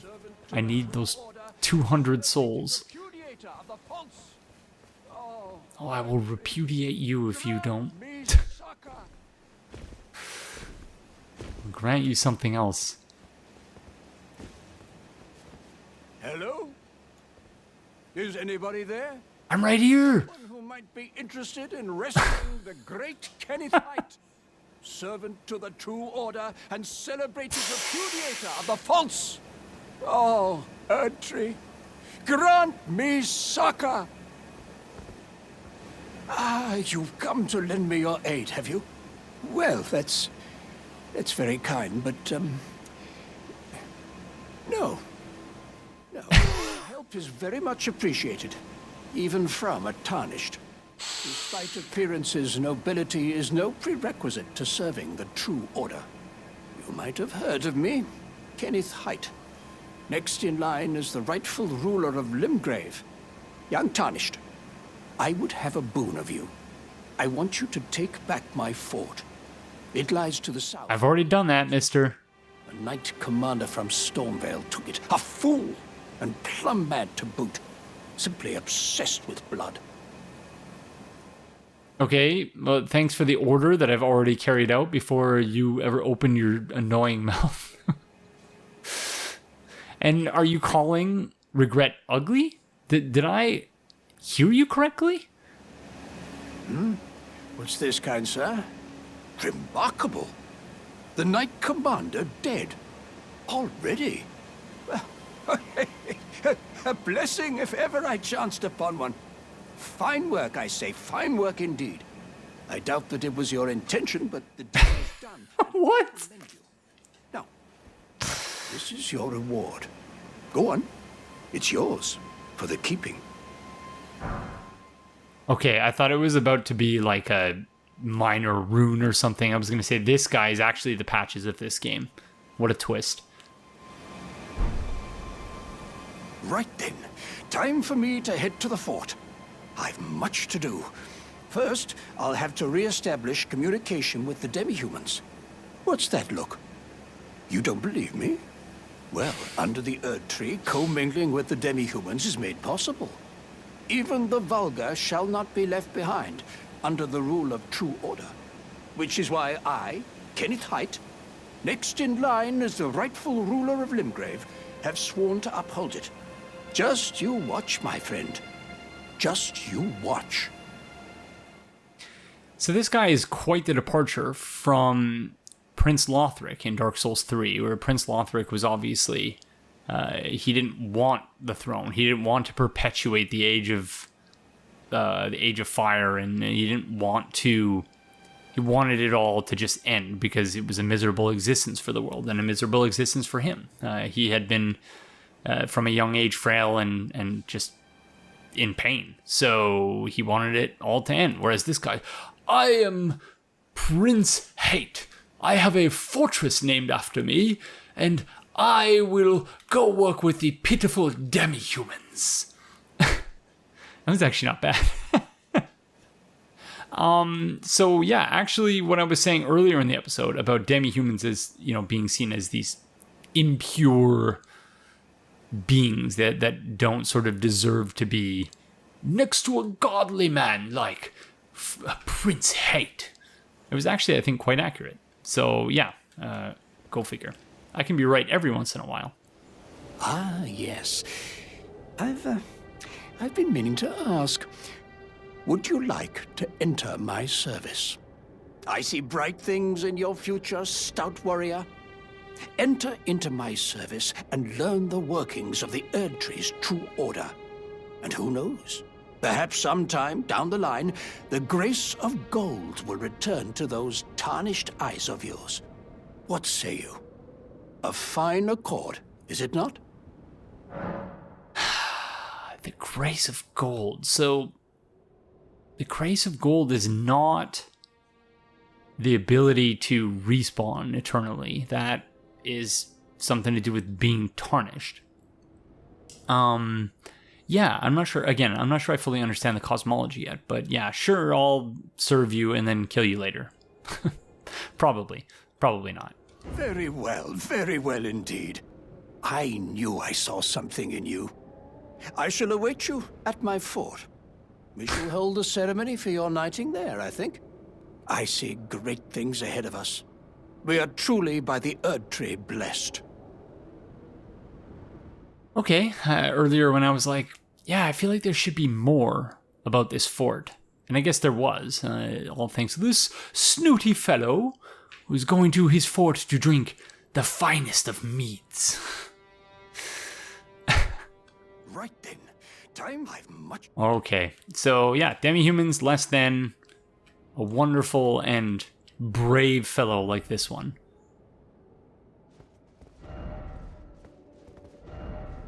Rat ahead, okay, that's interesting. So he's not an actual human or something? Or do they mean rat as in he's gonna rat us out and tell on us or something? Magic grease. Solidified grease made from a mixture of magically resonant materials. Craftable item. Coats armament, adding magic damage to attacks. The effect lasts only for a short time. So it's a pine resin, or a resin, I should say. And then we got a dagger, didn't we? I'm sure I'm missing many different things. Erdsteel dagger. An Erdsteel dagger with a grass crest engraved upon its blade. Carried by the Erd Tree royalty for self-defense in times of peace. Though forged to a high standard, the weapon is difficult to wield. Attack power also scales with faith. So it's got quick step. Okay. Attack scale with faith. I still holding his hand to his chest. So yeah, we don't have enough faith. I was wondering what we didn't have. Yeah, definitely not enough faith. So he obviously looked down upon us. We're not even a demi-human. We are tarnished. So he said, "Oh, I was looking to be rescued, but not by one such as yourself. But I suppose I'll allow it, because I'm a coward. Anyways, where was I?"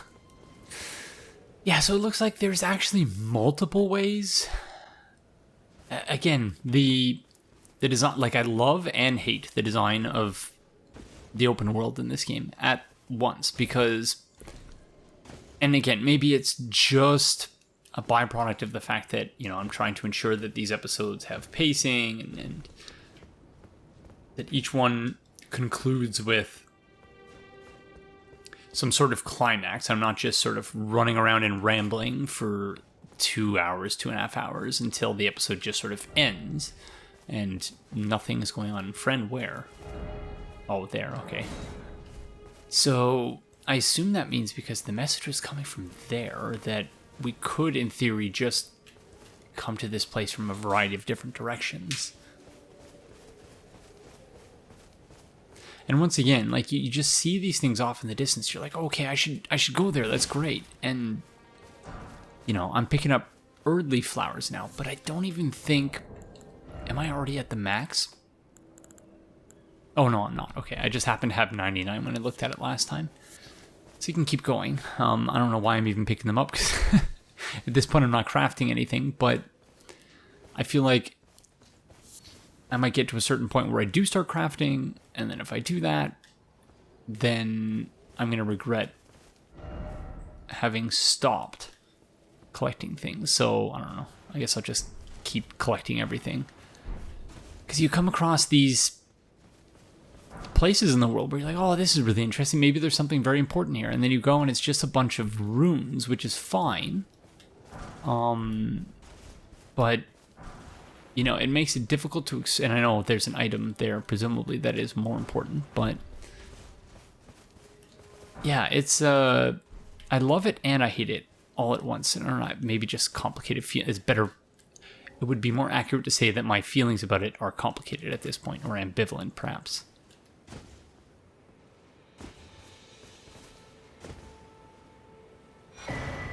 Favor's cookbook.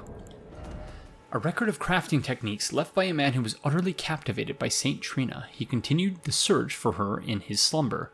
Acquire the knowledge to craft the following: sleep pot. Okay. Yeah, so I don't know. Maybe I'm not playing the game the quote-unquote right way. You know, my position has always been that, like, you can't. There's no right way or wrong way to play a FromSoft game. That they provide you with a range of possibilities that you can play within, and that what you choose to do within that range of possibilities is entirely up to you. But yeah, it's weird. But I think, again, insofar as there is a right way, the best way to do this on your first playthrough might just be to not worry so much as to whether you're missing things.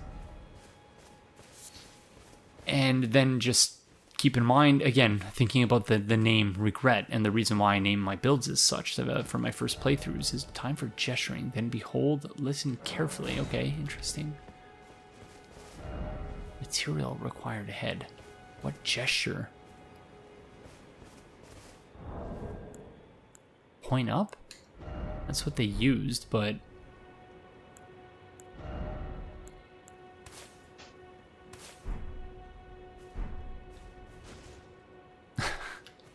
Okay, no.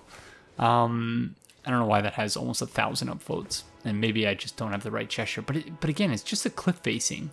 Unless they mean, like, above the cliff facing, you use a gesture somewhere, but I don't know why that would have almost 1,000 upvotes. What the heck is this?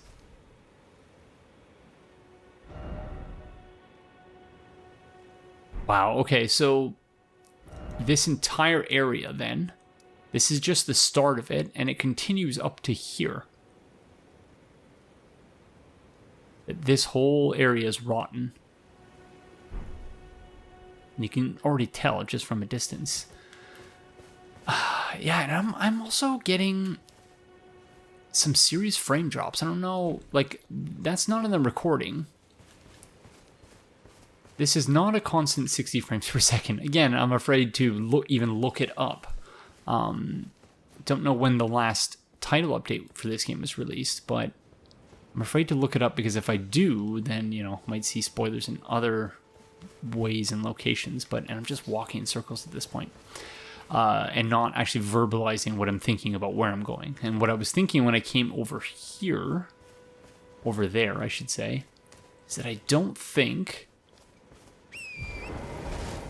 we can jump up those graves.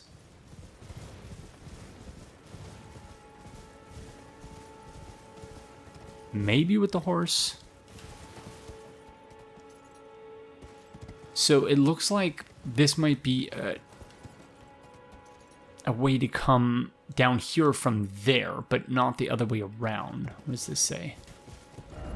No jumping. Oh, thank you. See, that's a message that deserves almost 1,000 upvotes, because that looks like it's very much a one-way path. So let's go back this way.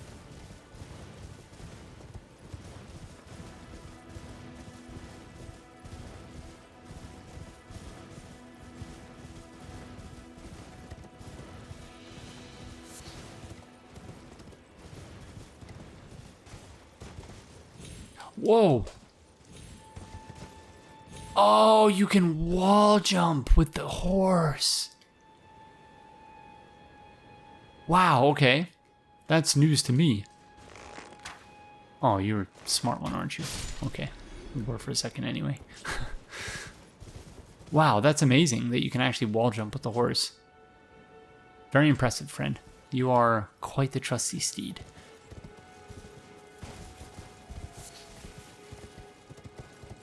Okay, I think we've been here. Or have we? I don't know that we have. Hi, friends.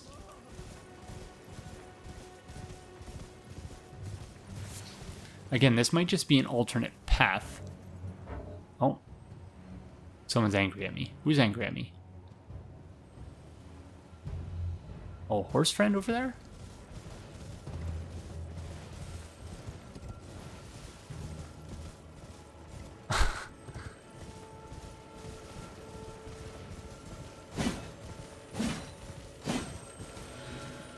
Gosh, I'm awful at this. No! Gosh darn it. That was dreadful. Oh, that was... Yeah, again with the pop-in.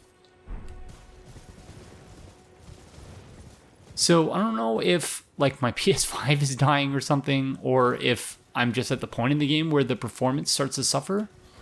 Because I mentioned right at the start of the episode that I was starting to see a lot of pop-in where there wasn't pop-in before. Or maybe there was a title update that was released that really just messed things up. Yeah, no clue at this point. But here's the site of grace with a painting. That's weird.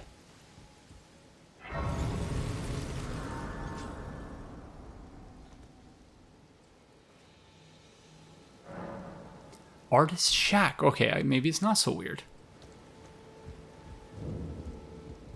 I'm too judgy. Oh, so it's like Painted World? See, it has like a magic effect around it.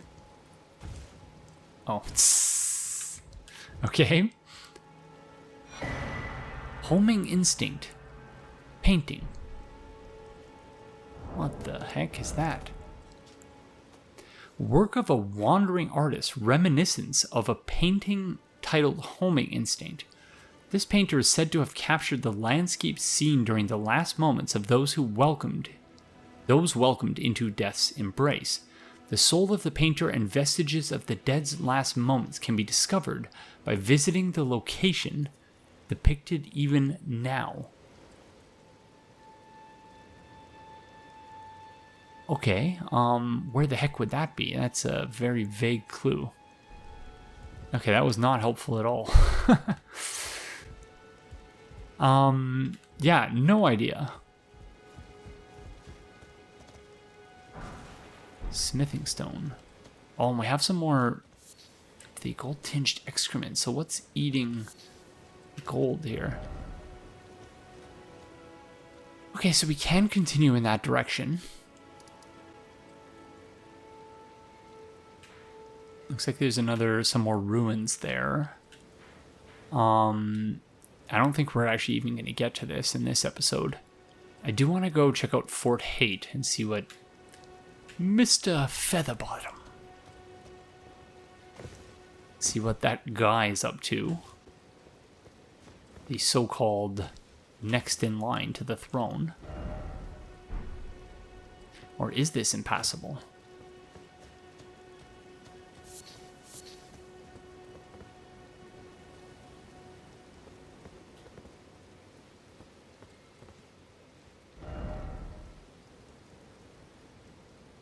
It might actually be impassable. In which case, we might as well just finish exploring here, I guess.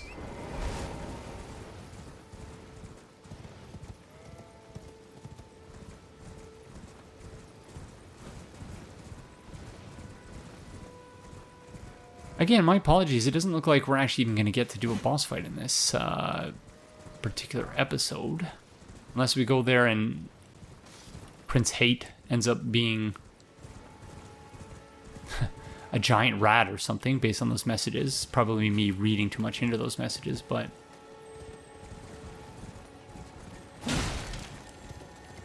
Oh, we did it. Whoa. Okay.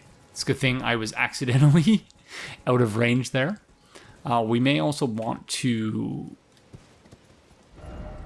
go see Blacksmith.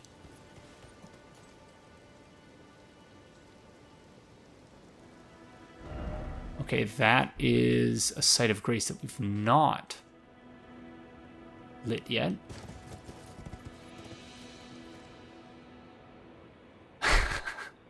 Again, if there were a word, a single word that I would use to describe the open world in this game, it would be overwhelming.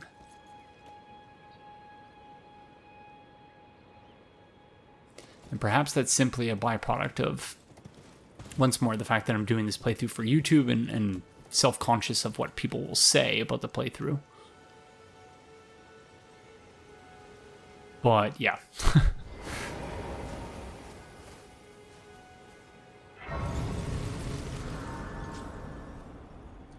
What is this site of grace? Murkwater Coast.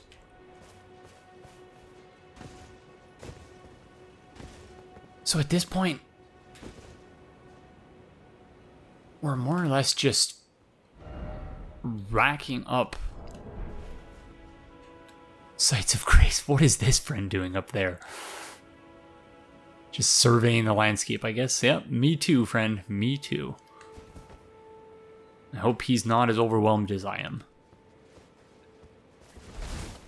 I feel like we should have explored this area previously, but I don't know that we have. There's a Shiva friend there.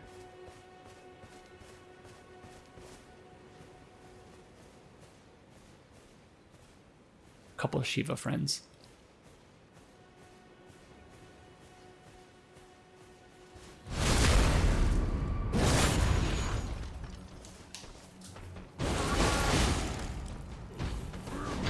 How is he not dead? Oh no, that's bad. Oh, I deserve to die there. Oh no, oh no, oh no. Come on. What are you doing, Aegon? Oh. That second R1 was not intentional. My finger slipped.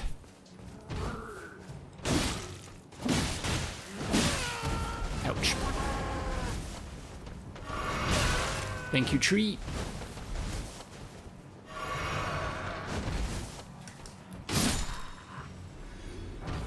Frozen raisin.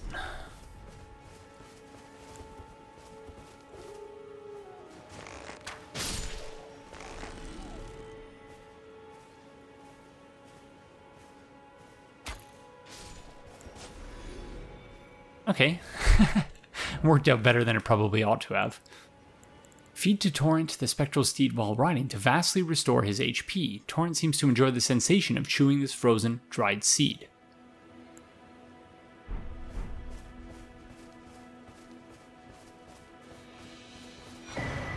Armorer's Cookbook. Fire grease, drawstring fire grease, fireproof dried liver. Okay, I think we've more or less explored this area. I remember that giant sword grave thing.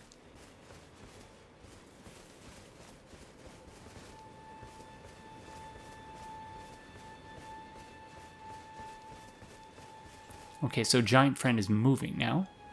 Oh no, now he stopped. I help anytime. Probably not. Oh. What is he angry about?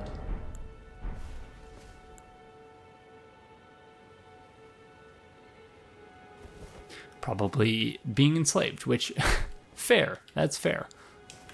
I would be angry too.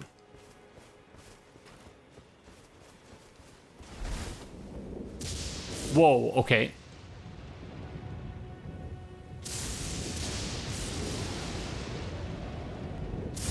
Oh my god. Someone is very upset at us. Oh my god, that's freaky. I'm going to assume this isn't Prince Haight because he's a coward and doesn't appear to have any actual power other than his name. Giant Friend over there. Okay, I said I'm pretty sure we've explored all these spots here before, but I don't recall that. And if it happened in the playthrough and I somehow don't remember it, then yeah, that means my memory is going more quickly than I thought it was. Yeah, I've definitely not been over here, so I don't know what Giant Friend is going to do about it. We do have quite a few runes, at least enough to level up once. So I am probably going to... Oh, there's Giant Friend. He's upset. We got a smithing stone.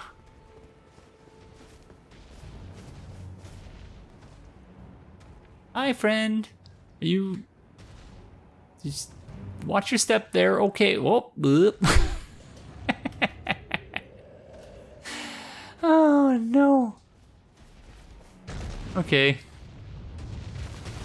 Hello. I'm going this way. I wasn't trying to trespass or anything.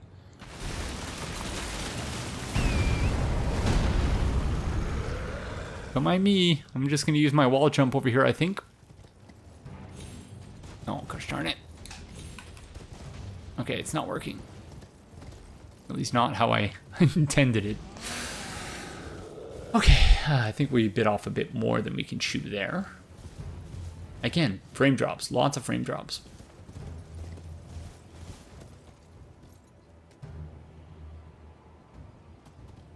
Okay, there's something going on the bridge over there.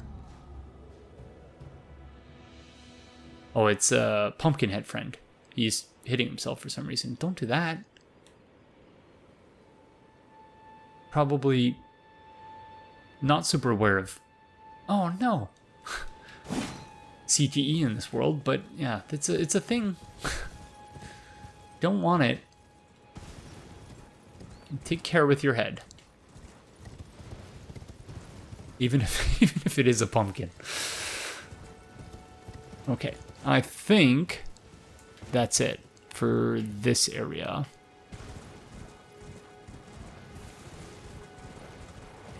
All you friends are running at a weird frame rate, and then, yeah. Oh, so that was the spot with the thunder.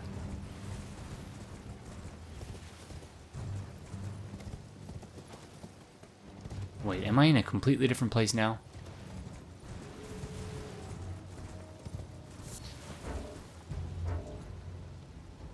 Okay, no one's after me.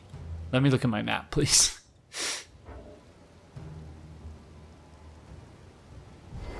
Gosh darn it, okay. Oh. Okay, it's a Hydra. What did I say these? It was like a Hydra cross with a... I don't even remember. It was like a bird or something like that. Okay, yeah, so the thing is straight ahead, but I think we're not on the right level. But still, we might want to see whether there's anything over here. Again, so overwhelming. This world is just... it's almost too big. Yeah, it's like a crow. This thing. Cross with a Hydra. Wow, this one has way more HP than the other one did. Or was it because we need to actually cut off the... ouch, tentacles? I don't remember. Yeah, I think that was the key, actually. Not so much their HP.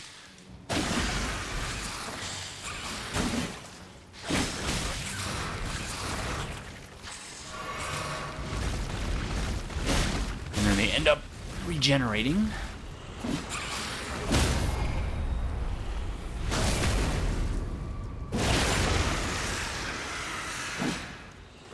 I'll enjoy those iframes.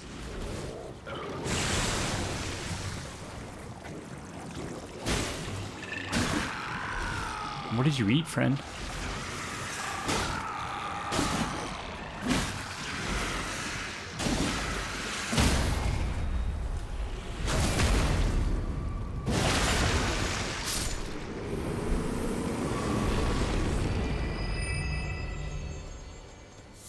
Could not have been good. You were eating fish, I guess, judging by the strip of white flesh. Got the ovary last time.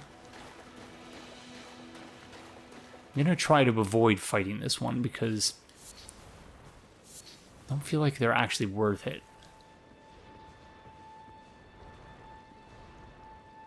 So again, this like weird vortex thing, I assume that's provides an opportunity to jump down and not to go up.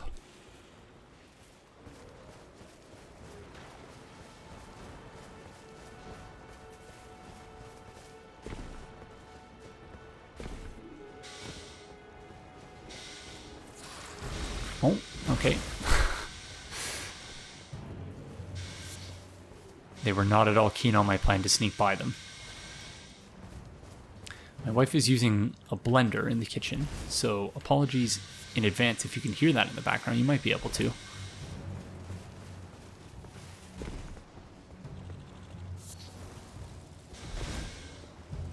But again, as I would have mentioned either in episode 1 or episode 2, background noise, I think, is just the new normal now. So, oh, Seek Cave. Ah, thank you, friend. I don't know if I would have found that were it not for your kind message. Oh, what is this? I assume that means no warping. Highroad Cave.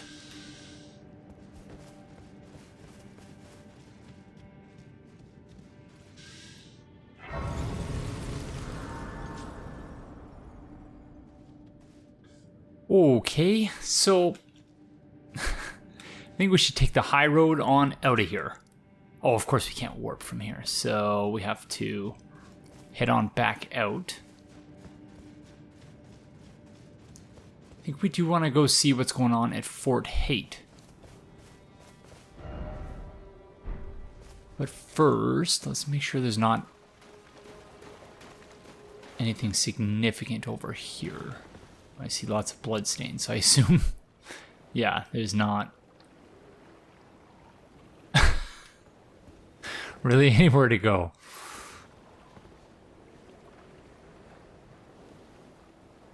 Yeah. Didn't expect comfort. No, me neither. Beautiful, indeed.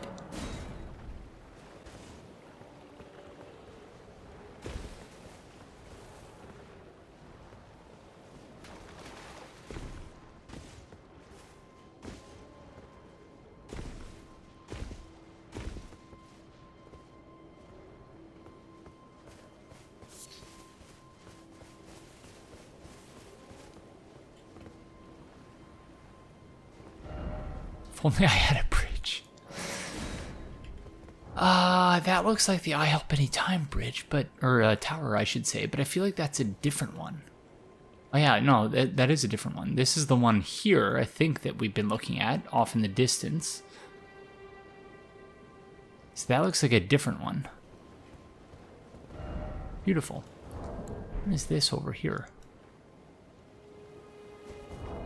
Question is, have we been there? No.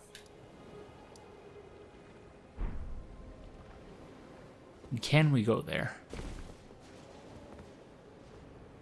I believe we can.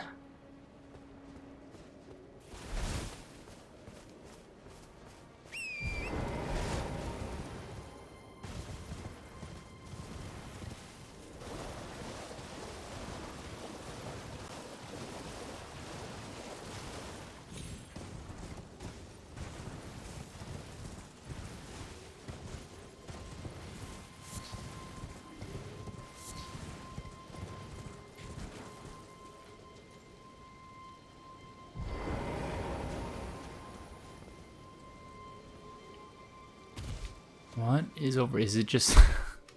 Better not just be an alluring skull. Oh. Did I...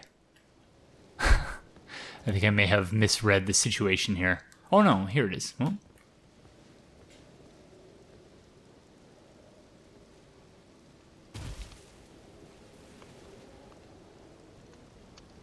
Okay.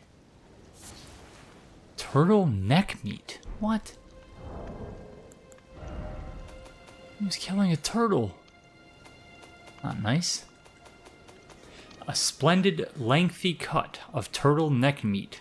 Material used for crafting items. Considered an especially nutritious ingredient in the south of the lands between.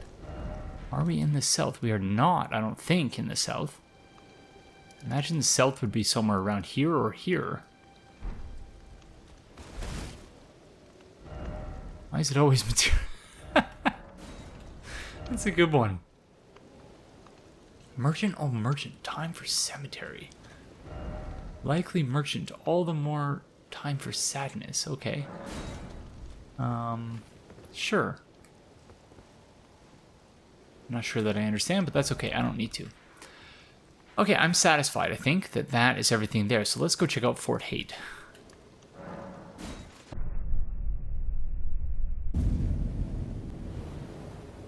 Again with the weird pop-in. I don't really know why that's happening.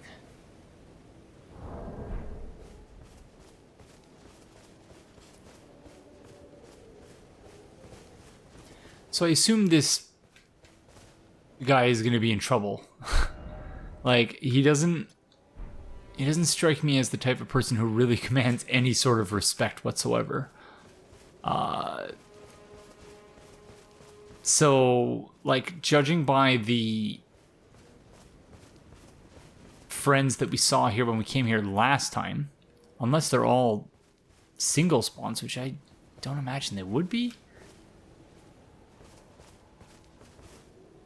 Were all these arrows here before? Or I guess maybe by virtue of just sending them here, the friends are now all gone because they don't have their liege there anymore. Because yeah, none of these friends are here anymore. Okay, so that's interesting. I assume prior to actually... Whoa, okay, that's different. You were not here previously. Wow, so all the orcs have sort of taken this place over now?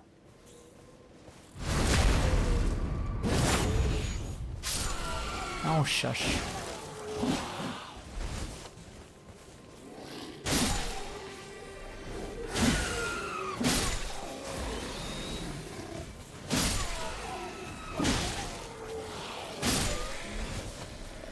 Yeah, I'm beginning to wonder if maybe we're over-leveled finally. Well, finally, but... I suppose I've been putting most of my levels, or at least a disproportionate number... Ooh, falchion! Into endurance, because then you can just swing away, but also it gives you Increases your equip load as well, which I obviously enjoy. Being able to wear heavier armor and still be quite nimble. Okay, falchion. A curved sword with a single-sided blade delivers slashing attacks with its sharp blade, but is ineffective against thick armor and hides covered in tough scales. Wielders of the weapon employ a unique style that enhances attack with spinning motions. Let's see if it has the same moveset, because I do quite enjoy the falchion moveset and always have. It does, except it's a bit slower. The falchion R1, although it's not even draining my stamina at all. That's strange. So you can just keep going forever?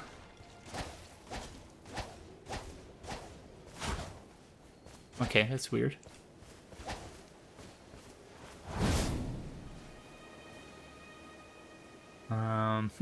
Okay.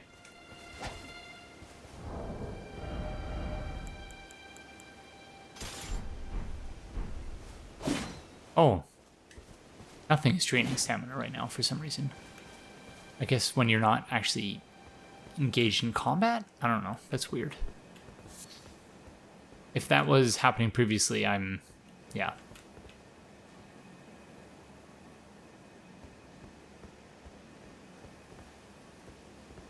That's not something I noticed.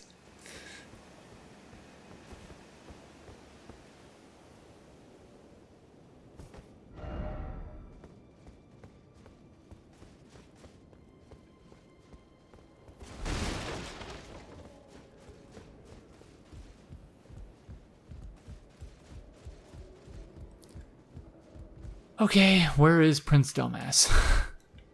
Prince can't shut up for 2 seconds while I finish my point and come over to rescue him. Because I feel like... Oh, there he is. So how the heck did you make it by all the orcs, friend? Liar? Probably. Hello there. Ah, you, is it? I suppose you must have seen it by now, yes. The sorry state of my fort. Oh, indeed, it is a foul fate for a land to be without a ruler. One must be found, with haste, and not that awful Godric, but a true and stalwart lord of the proper lineage to take the reins of Limgrave. For a second, I thought you were talking about me. You suggesting I don't come from the proper lineage? I'm sorry to have lifted your hopes, but I haven't the authority to raise you to knighthood as things stand. The great Kenneth Haight issues his sincerest apology. But now, I must begin my search post-haste for a true and stalwart lord of the proper lineage to take the reins of Limgrave. Well, clearly you're not that great if you can't make me a... Gosh darn it. I wanted to be a knight. I must begin my sort of true... I just... You're lucky I have a policy of non-violence when it comes to NPCs, because you, friend, are annoying.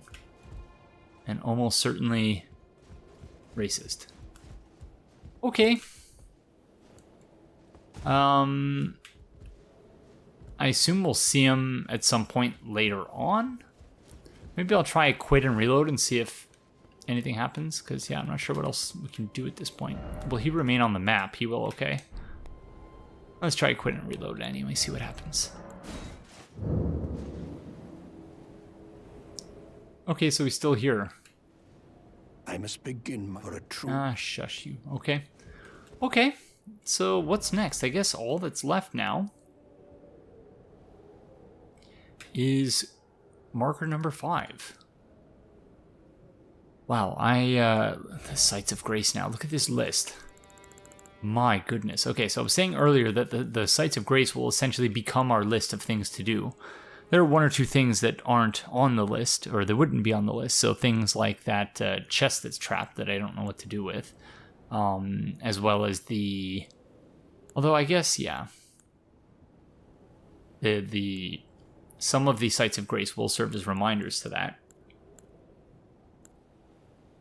So, for example, the Cave of Knowledge or the Stranded Graveyard.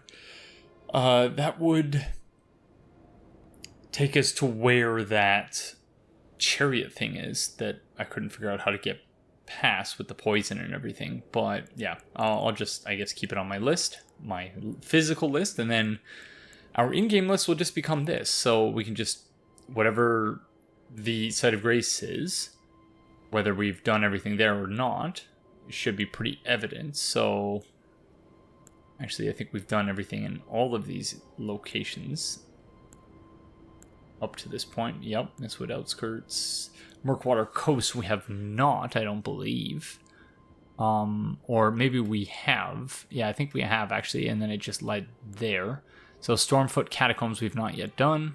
Groveside Cave, I want to say we have not done that one. Neither the Coastal Cave. Highroad Cave, also not.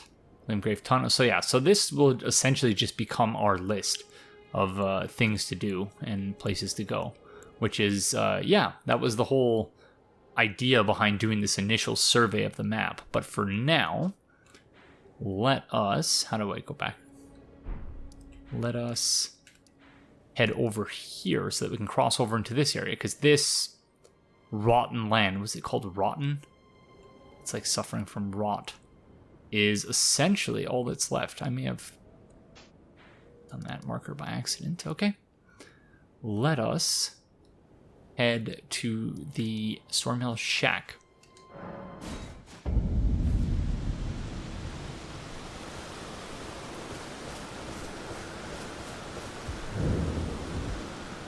No, I didn't even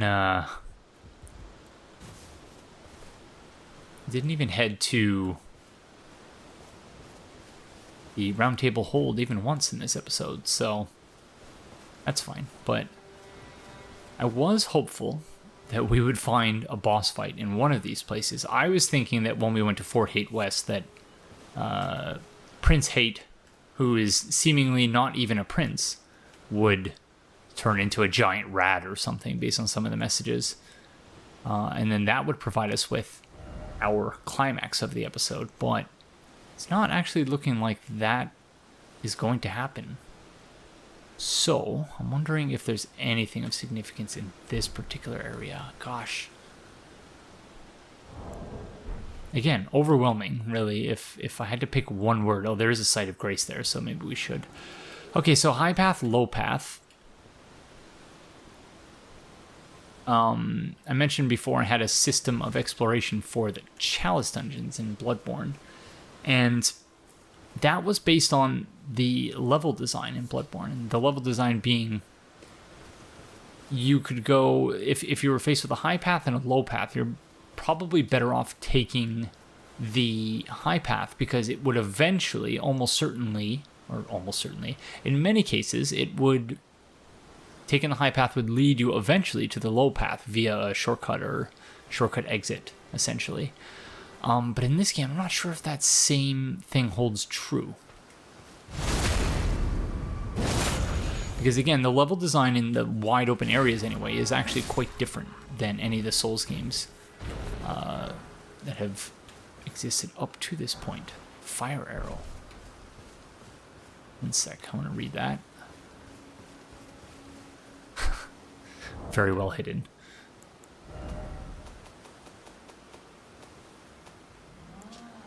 Oh, arrow with the tip set alight. Deals fire damage. Okay, rather straightforward. That sounded like the giant friend.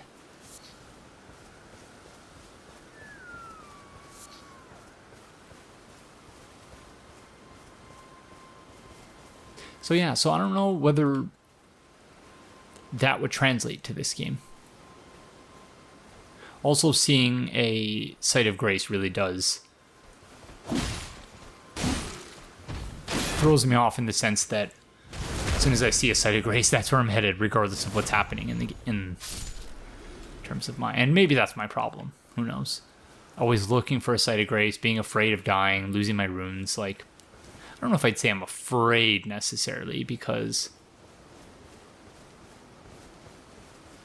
And only hesitating because I feel like as soon as I say, I think I've been doing pretty well in the playthrough up to this point, something bad's going to happen. It looks like... Ooh, fancy looking friend there. Hello. Are you friends with the fancy friend who's at the Warmaster shack? The fancy friend who's at the Round Table Hold? I'm going to say no, because that guy looks like he's never actually been in a fight. Whereas this guy, you get a look at you.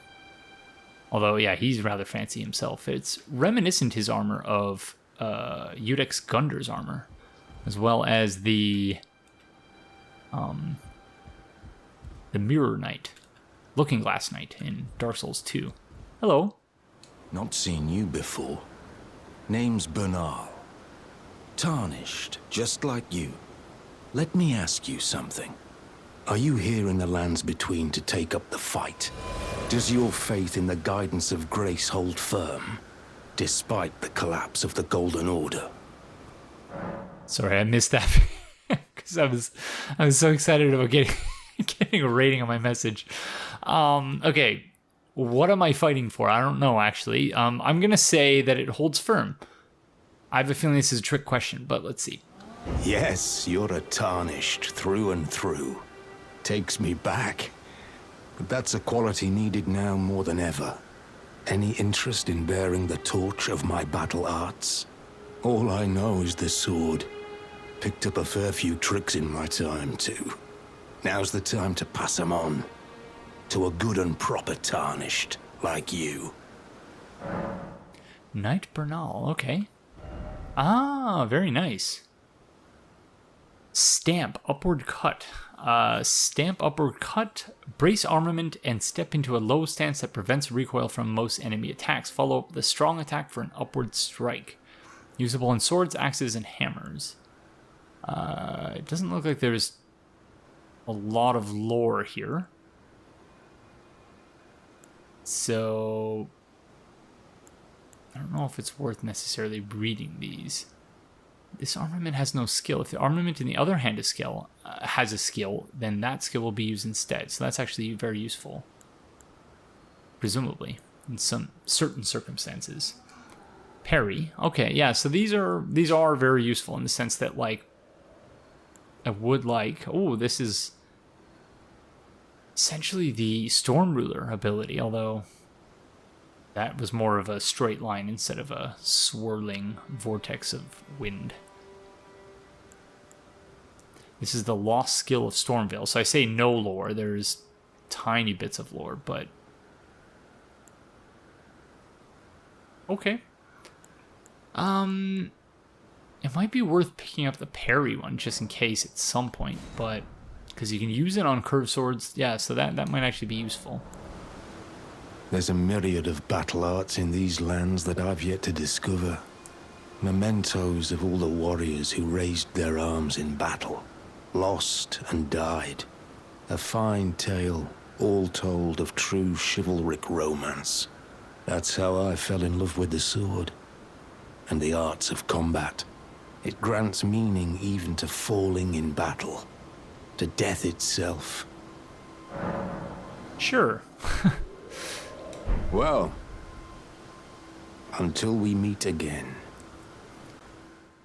Oh, okay. Well, it's been a pleasure, friend. Nice meeting you. Looking fancy. Hopefully... I don't know what that was. Hopefully he grants us his armor at some point, or an equivalent set.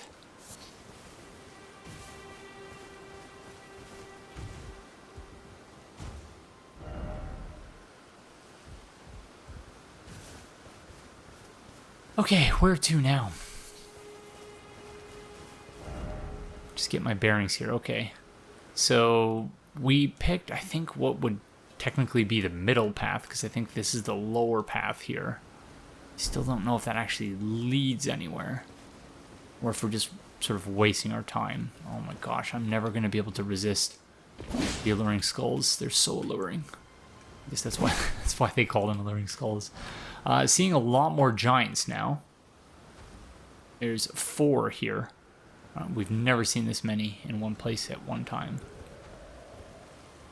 Oh my gosh, no, wait. 1, 2, 3, 4, 5. Wow, there's a lot of giants here.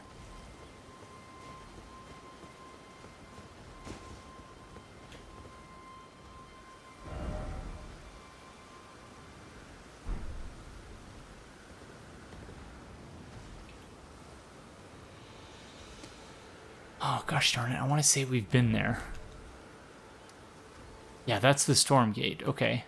So we don't need to go that way.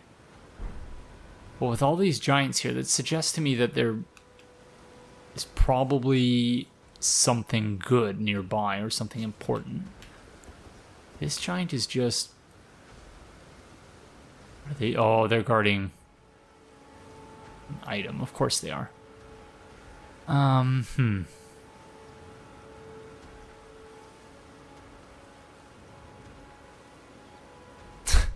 This is quite the dilemma. Let's see if we can just pull this one.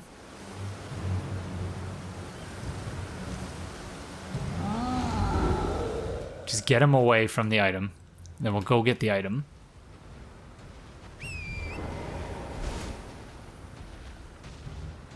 And then all will be right with the world.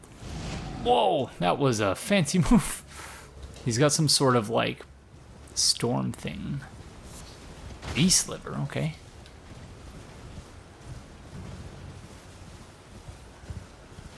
Sorry, friends.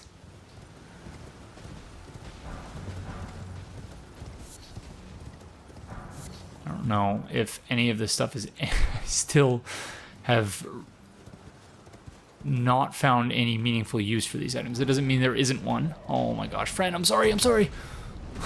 Leave me alone.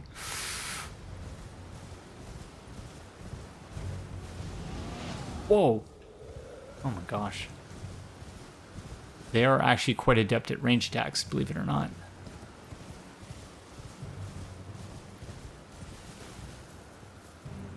Okay, we might be safe now.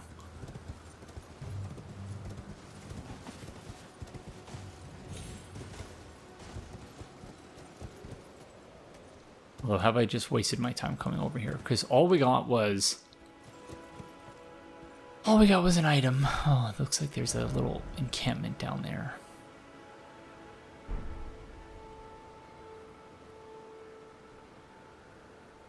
But I want to say we've already been there.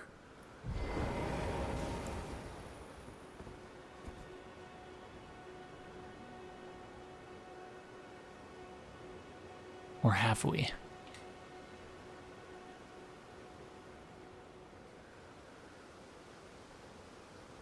Gosh, it's really hard to say. There is an item shiny up there.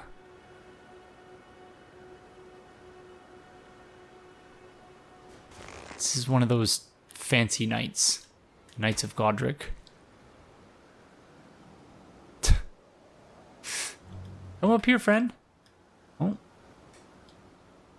Yeah, you're not going to be able to get up here. I'm so indecisive right now. I think just because, like, I know I only have time really for, like, one last thing. And there are no bosses anywhere, seemingly. But then, again, this is the same dilemma I keep going on and on and on about. Not knowing where to go necessarily, and just sort of everything in the open. It's okay. I got it. I have an analogy to explain, although I think I've been clear up to this point. But another way of thinking about the problem I'm having with this game, and problem is probably also not even the right word, but it's sort of like a Netflix thing in that, you know, back in the day, cable television, or, you know, just in the 80s and 90s, you had very limited options as far as what you would watch. You could go rent a video at a store, a VHS tape, you could watch that. You could watch any of like the 10 or 15 VHS tapes you own. Or you could put on TV and watch whatever's on TV. And sometimes they would have movies that, oh yeah, I love this movie, I haven't seen this before, but of course they're usually the like heavily edited versions, edited for TV, language, and all that stuff too. Wait, is that where we were supposed to? Oh no, yeah, it's too high up, I think. So, or is it? Is that a place where I can actually rejoin the high path? Or maybe I'm just better off taking that path from the start. Anyways. So yeah, so you had very limited options. So, something would come on. It's something you really want to watch. That's great. You watch it. You're happy. Whatever. Whereas now, we have virtually unlimited options and unlimited... and it's not actually unlimited, virtually unlimited, which is to say it's not what is going on here. You gotta be quick with this, whatever is happening.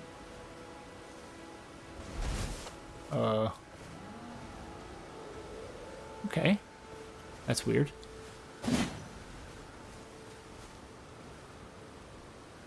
Well, rip to that statue.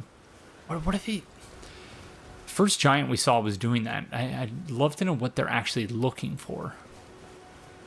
Anyway, so this game is analogous to the Netflix problem, which is to say you have all these different options, things to watch. Watch virtually anything that you want to. But then you would just end up spending your time, at least I do sometimes, and I know other people have had this issue as well. It doesn't necessarily mean that... What the heck? Where the heck are we?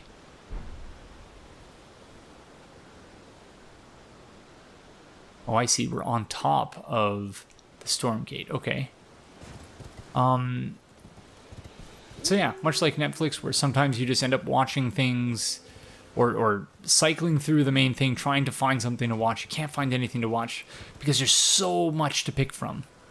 And by virtue of having so much choice, you essentially have no choice because you just end up cycling through all the different things that you want to watch. And then maybe you start something and then after a couple of minutes, you're like, wow, this is actually really boring. Or, I could be watching something better. Okay, so we've been to this spot. I remember that arrangement of chairs there. And so, you're constantly just going through the same cycle of, okay, yeah, let's watch something. Wait, but there's nothing to watch. But there's so much to watch. And, again, problem is probably too strong a word to describe this, but I do feel like that is the thing with this game. That there's so much to explore, but also nothing to explore by that same token. Oh no, friend. Strength not crystal tier. So, and I know, of course, there is stuff to explore, and a whole part of the reason why I'm struggling with this is precisely because I am playing the game in a very particular way, and being very stubborn about how I am going about it. Oh, I hope you survive this. Oh, thank you. But yeah, it's a weird thing. It's a weird... sort of, and I say it's weird because what the heck is happening in a game like Skyrim? I keep mentioning Skyrim, but in a game like Skyrim, this is not a problem. That's just the game. That's how it's designed, and that's what everyone knows it for. That's why people play it. I don't know that people necessarily... What the heck happened there? I don't know that people necessarily play FromSoft games for the same reason. For the ability to explore and go anywhere and do anything. That doesn't mean that FromSoft shouldn't make games like that. Or that, they ought not to.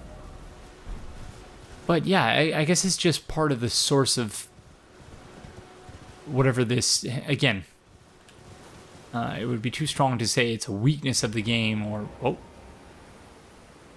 Oh. That's weird. Okay, this is a... Husant Henricus. Well, hello, friend.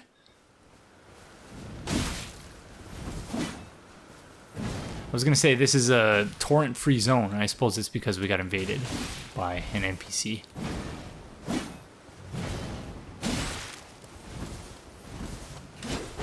Whoa, that was a...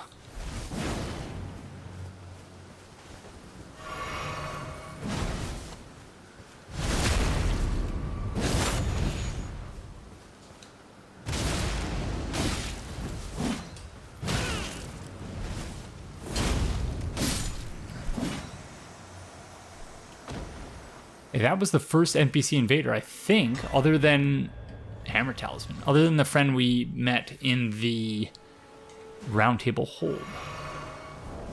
Okay.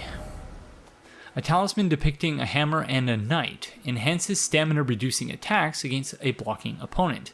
Hammers are highly effective against knight shield-bearing foes, so much so that they are known as knight killers. Cool. I still don't really know how to use a talisman. But yeah, that's something to figure out, I suppose. Okay, so there's a ghost friend here. Okay, so we can call Torrent again. So it's not so much that it's a torrent-free zone, but that you can't have your horse when you have an invader present. That makes sense. Small red effigy. Oh, duelist curled finger. So is this the guy who just invaded? Or is it... Okay, yeah. Item for online play. Creates a summon sign for competitive multiplayer. Arrive as an adversary with the objective of defeating the host of fingers of the world to which you were summoned. A finger of corpse wax, furled like a hook. The bronze adornments are the mark of a duelist. Send a competitive summon sign to several summoning pools, activated pools only. In competitive multiplayer, your objective will be to defeat the host of fingers of the world to which you were summoned. Okay.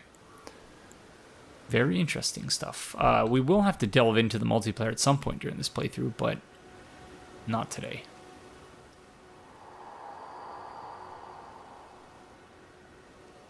All I wanted was to fight as a warrior to the last. So why, O guardians of grace, will this door not open?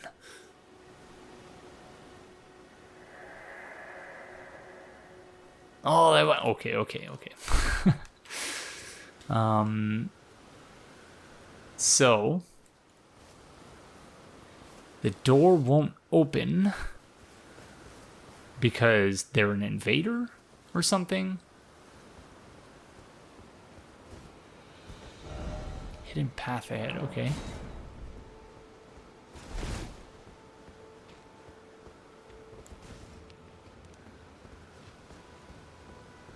Okay, they got me.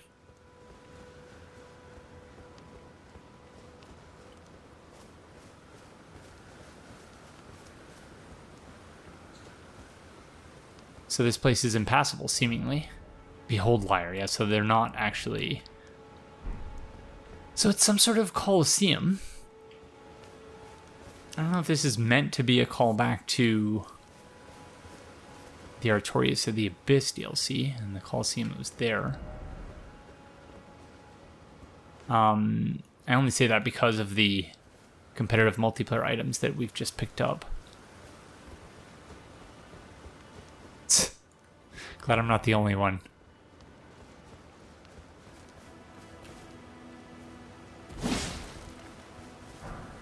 Gosh, I'm gonna keep falling for that, aren't I?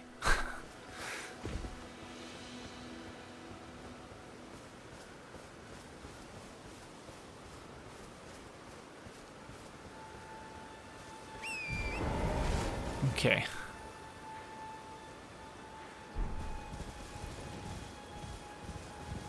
So that appears to be all that's here. That was an interesting little encounter, though. I enjoyed that. Especially because, yeah, I was on the horse and was just very confused for a second about what was happening. What is going on here?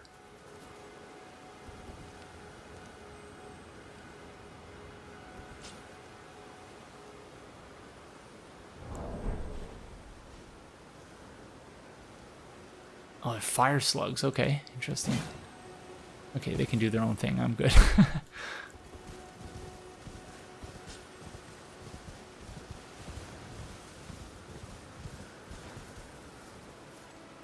Okay, that's a fancy looking friend. I don't think that would be a boss, but... Oops. It's worth a shot. Let's see.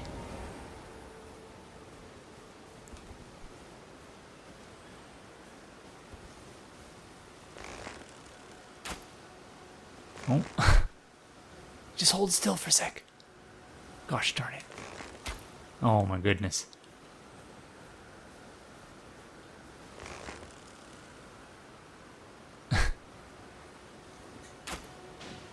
Yeah, it's not a boss. Oh, uh-oh.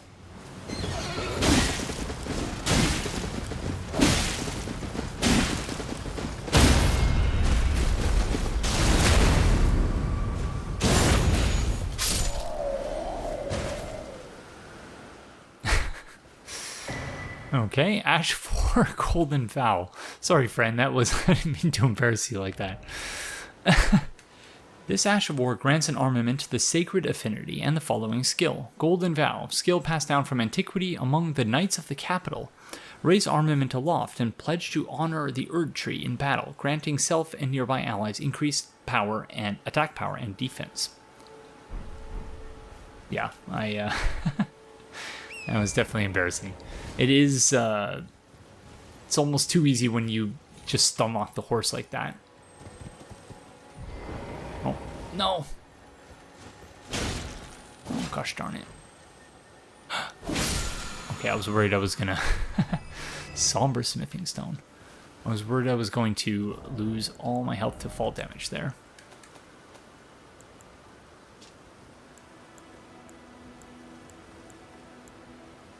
I do wonder if I have enough upgrade materials to ascend...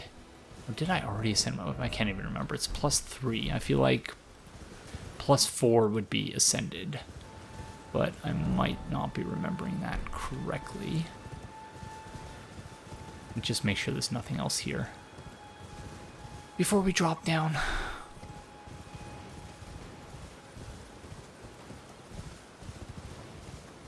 Yeah, I think that's it.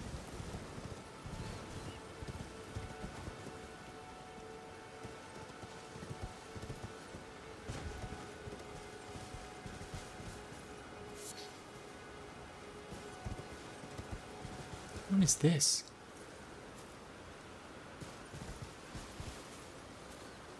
I wasn't sure whether that was...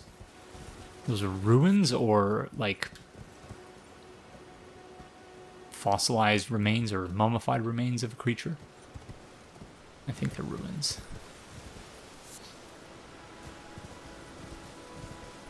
Okay. We appear to finally be on the right path. Are these Bloodborne friends? No. Just normal hollows, okay.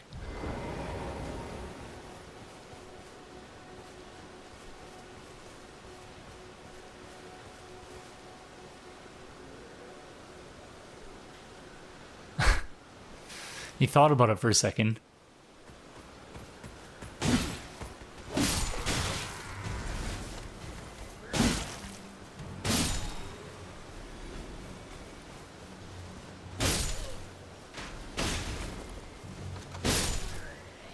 I really should have just left them be.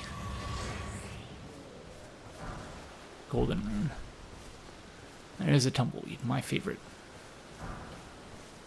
So again, I'm not complaining, I'm not saying that I'm not enjoying this game. It's just, yeah, it's overwhelming. It's the keyword of the episode. Flanged, not sure how to pronounce it. Flanged iron cap widely issued to foot soldiers in a lord's army. Oh, gosh darn it. I appear to be... There's a Site of Grace as well. I appear to be too high up.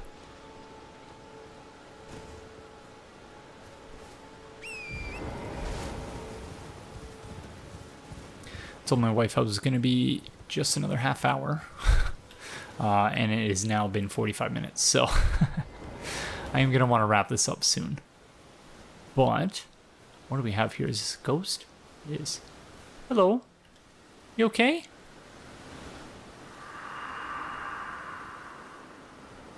Unthinkable, our hallowed resting place is violated. To refuse the Urd's tree call to return, to live within death. Sickening. What happened here? I'm done talking to you.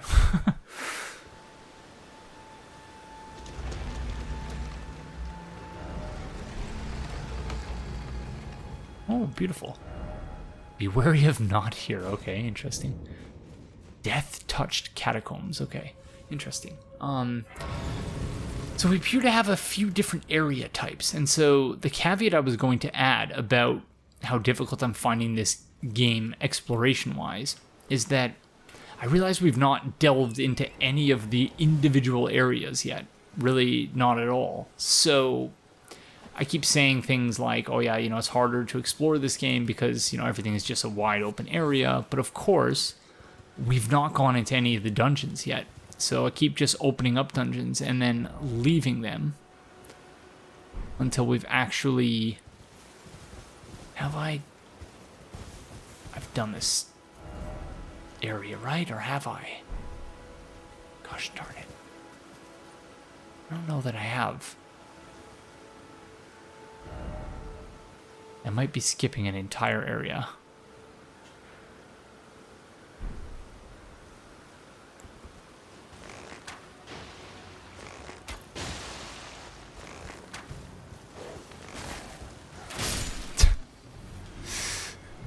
Did not make that easy.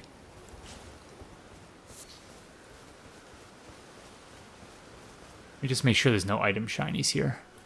Yeah, so, I've no doubt that once we go into one of these areas, I'm going to find the level design very familiar. I'm going to be able to use my whole heuristic that I've created for different areas and, up, down, open door before a closed door, so on and so forth. So I'm sure I'm going to be able to do all of those things, and we have not explored this area yet because I see a chest there. I don't know. Oh yeah, this is the guy we shot earlier and then ran away.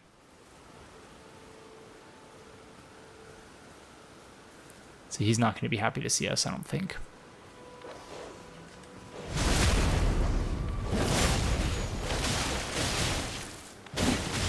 Oh my gosh, the shaggy doggos.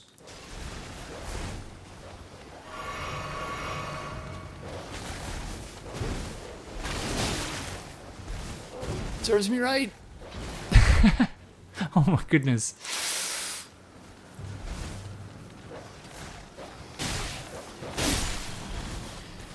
They're so formidable, the shaggy doggos.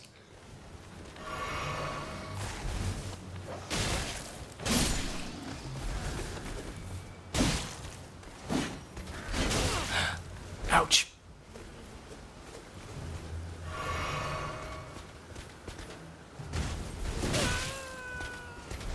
I rolled way too early there. Nice firebomb, friend. Well done. Oh, you're lucky I don't have a...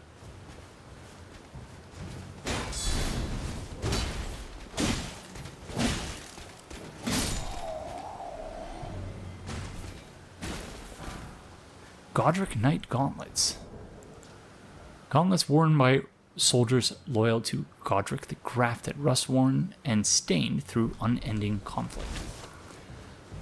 So yeah, so I'm sure once we end up going to and exploring some of these areas in greater depth, we will find I will find the level design to be a little bit more familiar, a little bit easier to figure out, in the sense that, like, you're not being pulled in all directions simultaneously.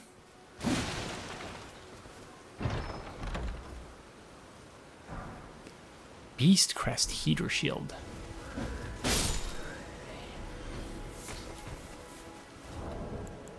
But yeah, we shall see.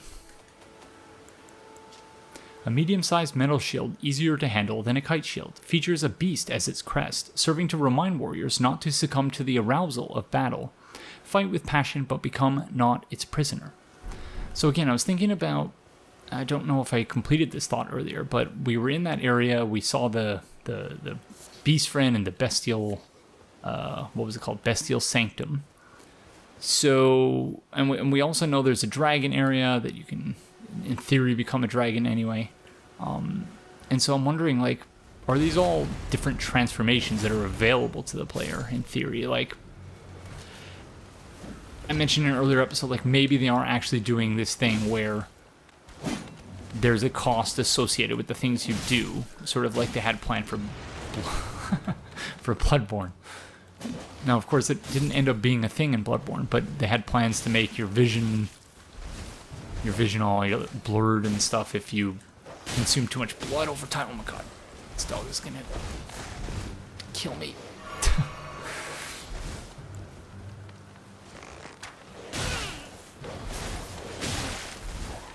He's so fast.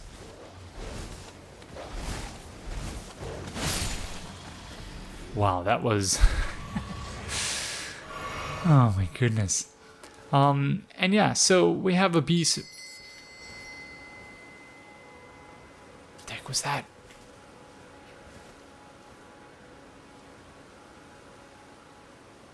Okay.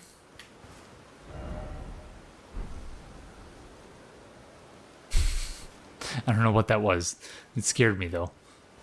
So I was thinking of the bell-ringing woman from Bloodborne.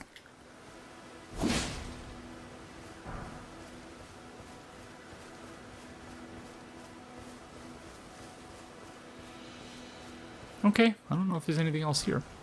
Exalted flesh. A lump of animal flesh pickled in a medicinal solution mixed with fiery spices, a craftable item. Considered a delicacy in the Badlands, this invigorating repast was for the exclusive benefit of those who they deem heroes. So that person was a hero, seemingly. Okay. Let's go, and finally, go to this new site of grace.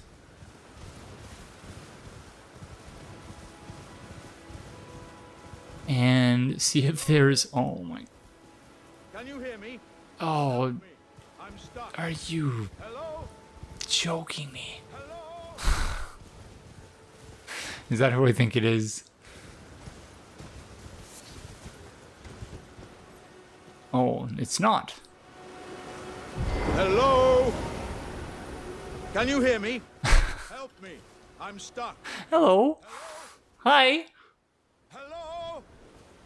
Anyone? So, this is a twist on the pot friend thing that I wasn't expecting. The barrel friend. Oh, my stars. I'm so happy to see you. I am Alexander, also known as the Iron Fist.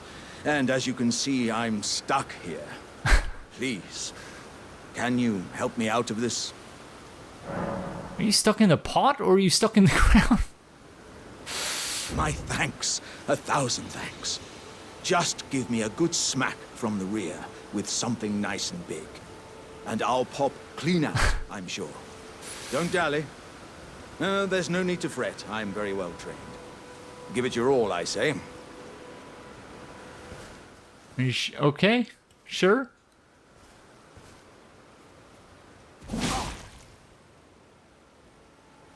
Okay.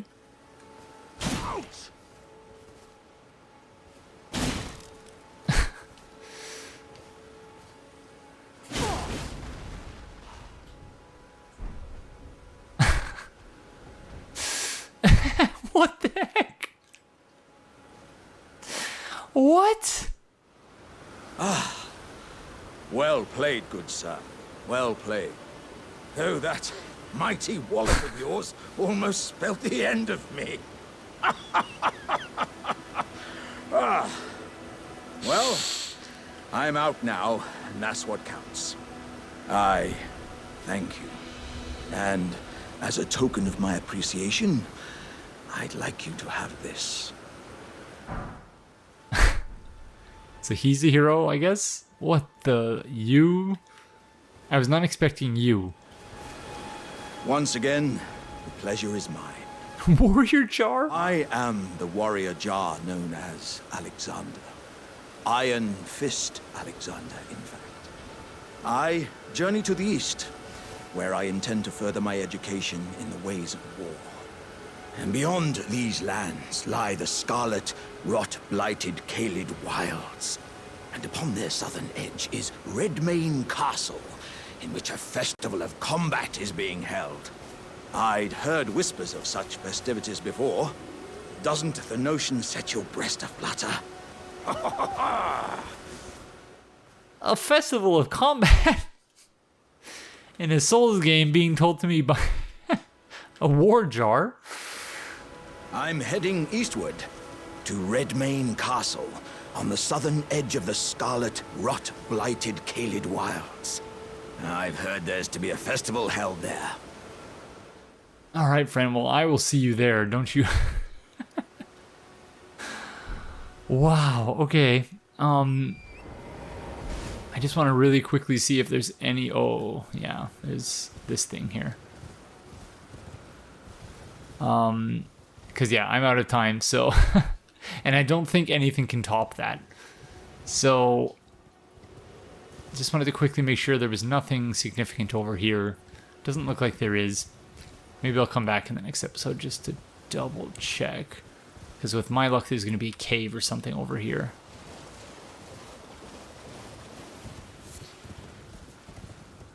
Yeah, it doesn't look like it. Okay, so let's go. Again, nothing is going to top the war jar. Oh my goodness, okay. Yeah, I was not expecting that. Okay, maybe we'll deal with the pumpkin head and then call it an episode. Wow, a war jar. Absolutely incredible.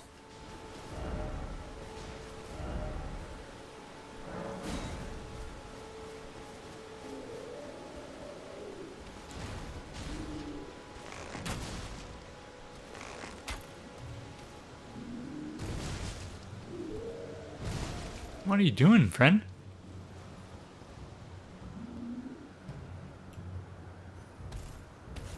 I think you might have CTE already.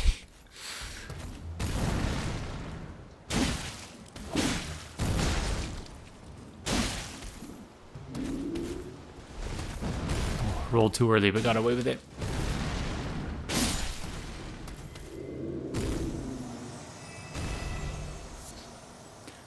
Okay. I think that's as good a place as any other, honestly.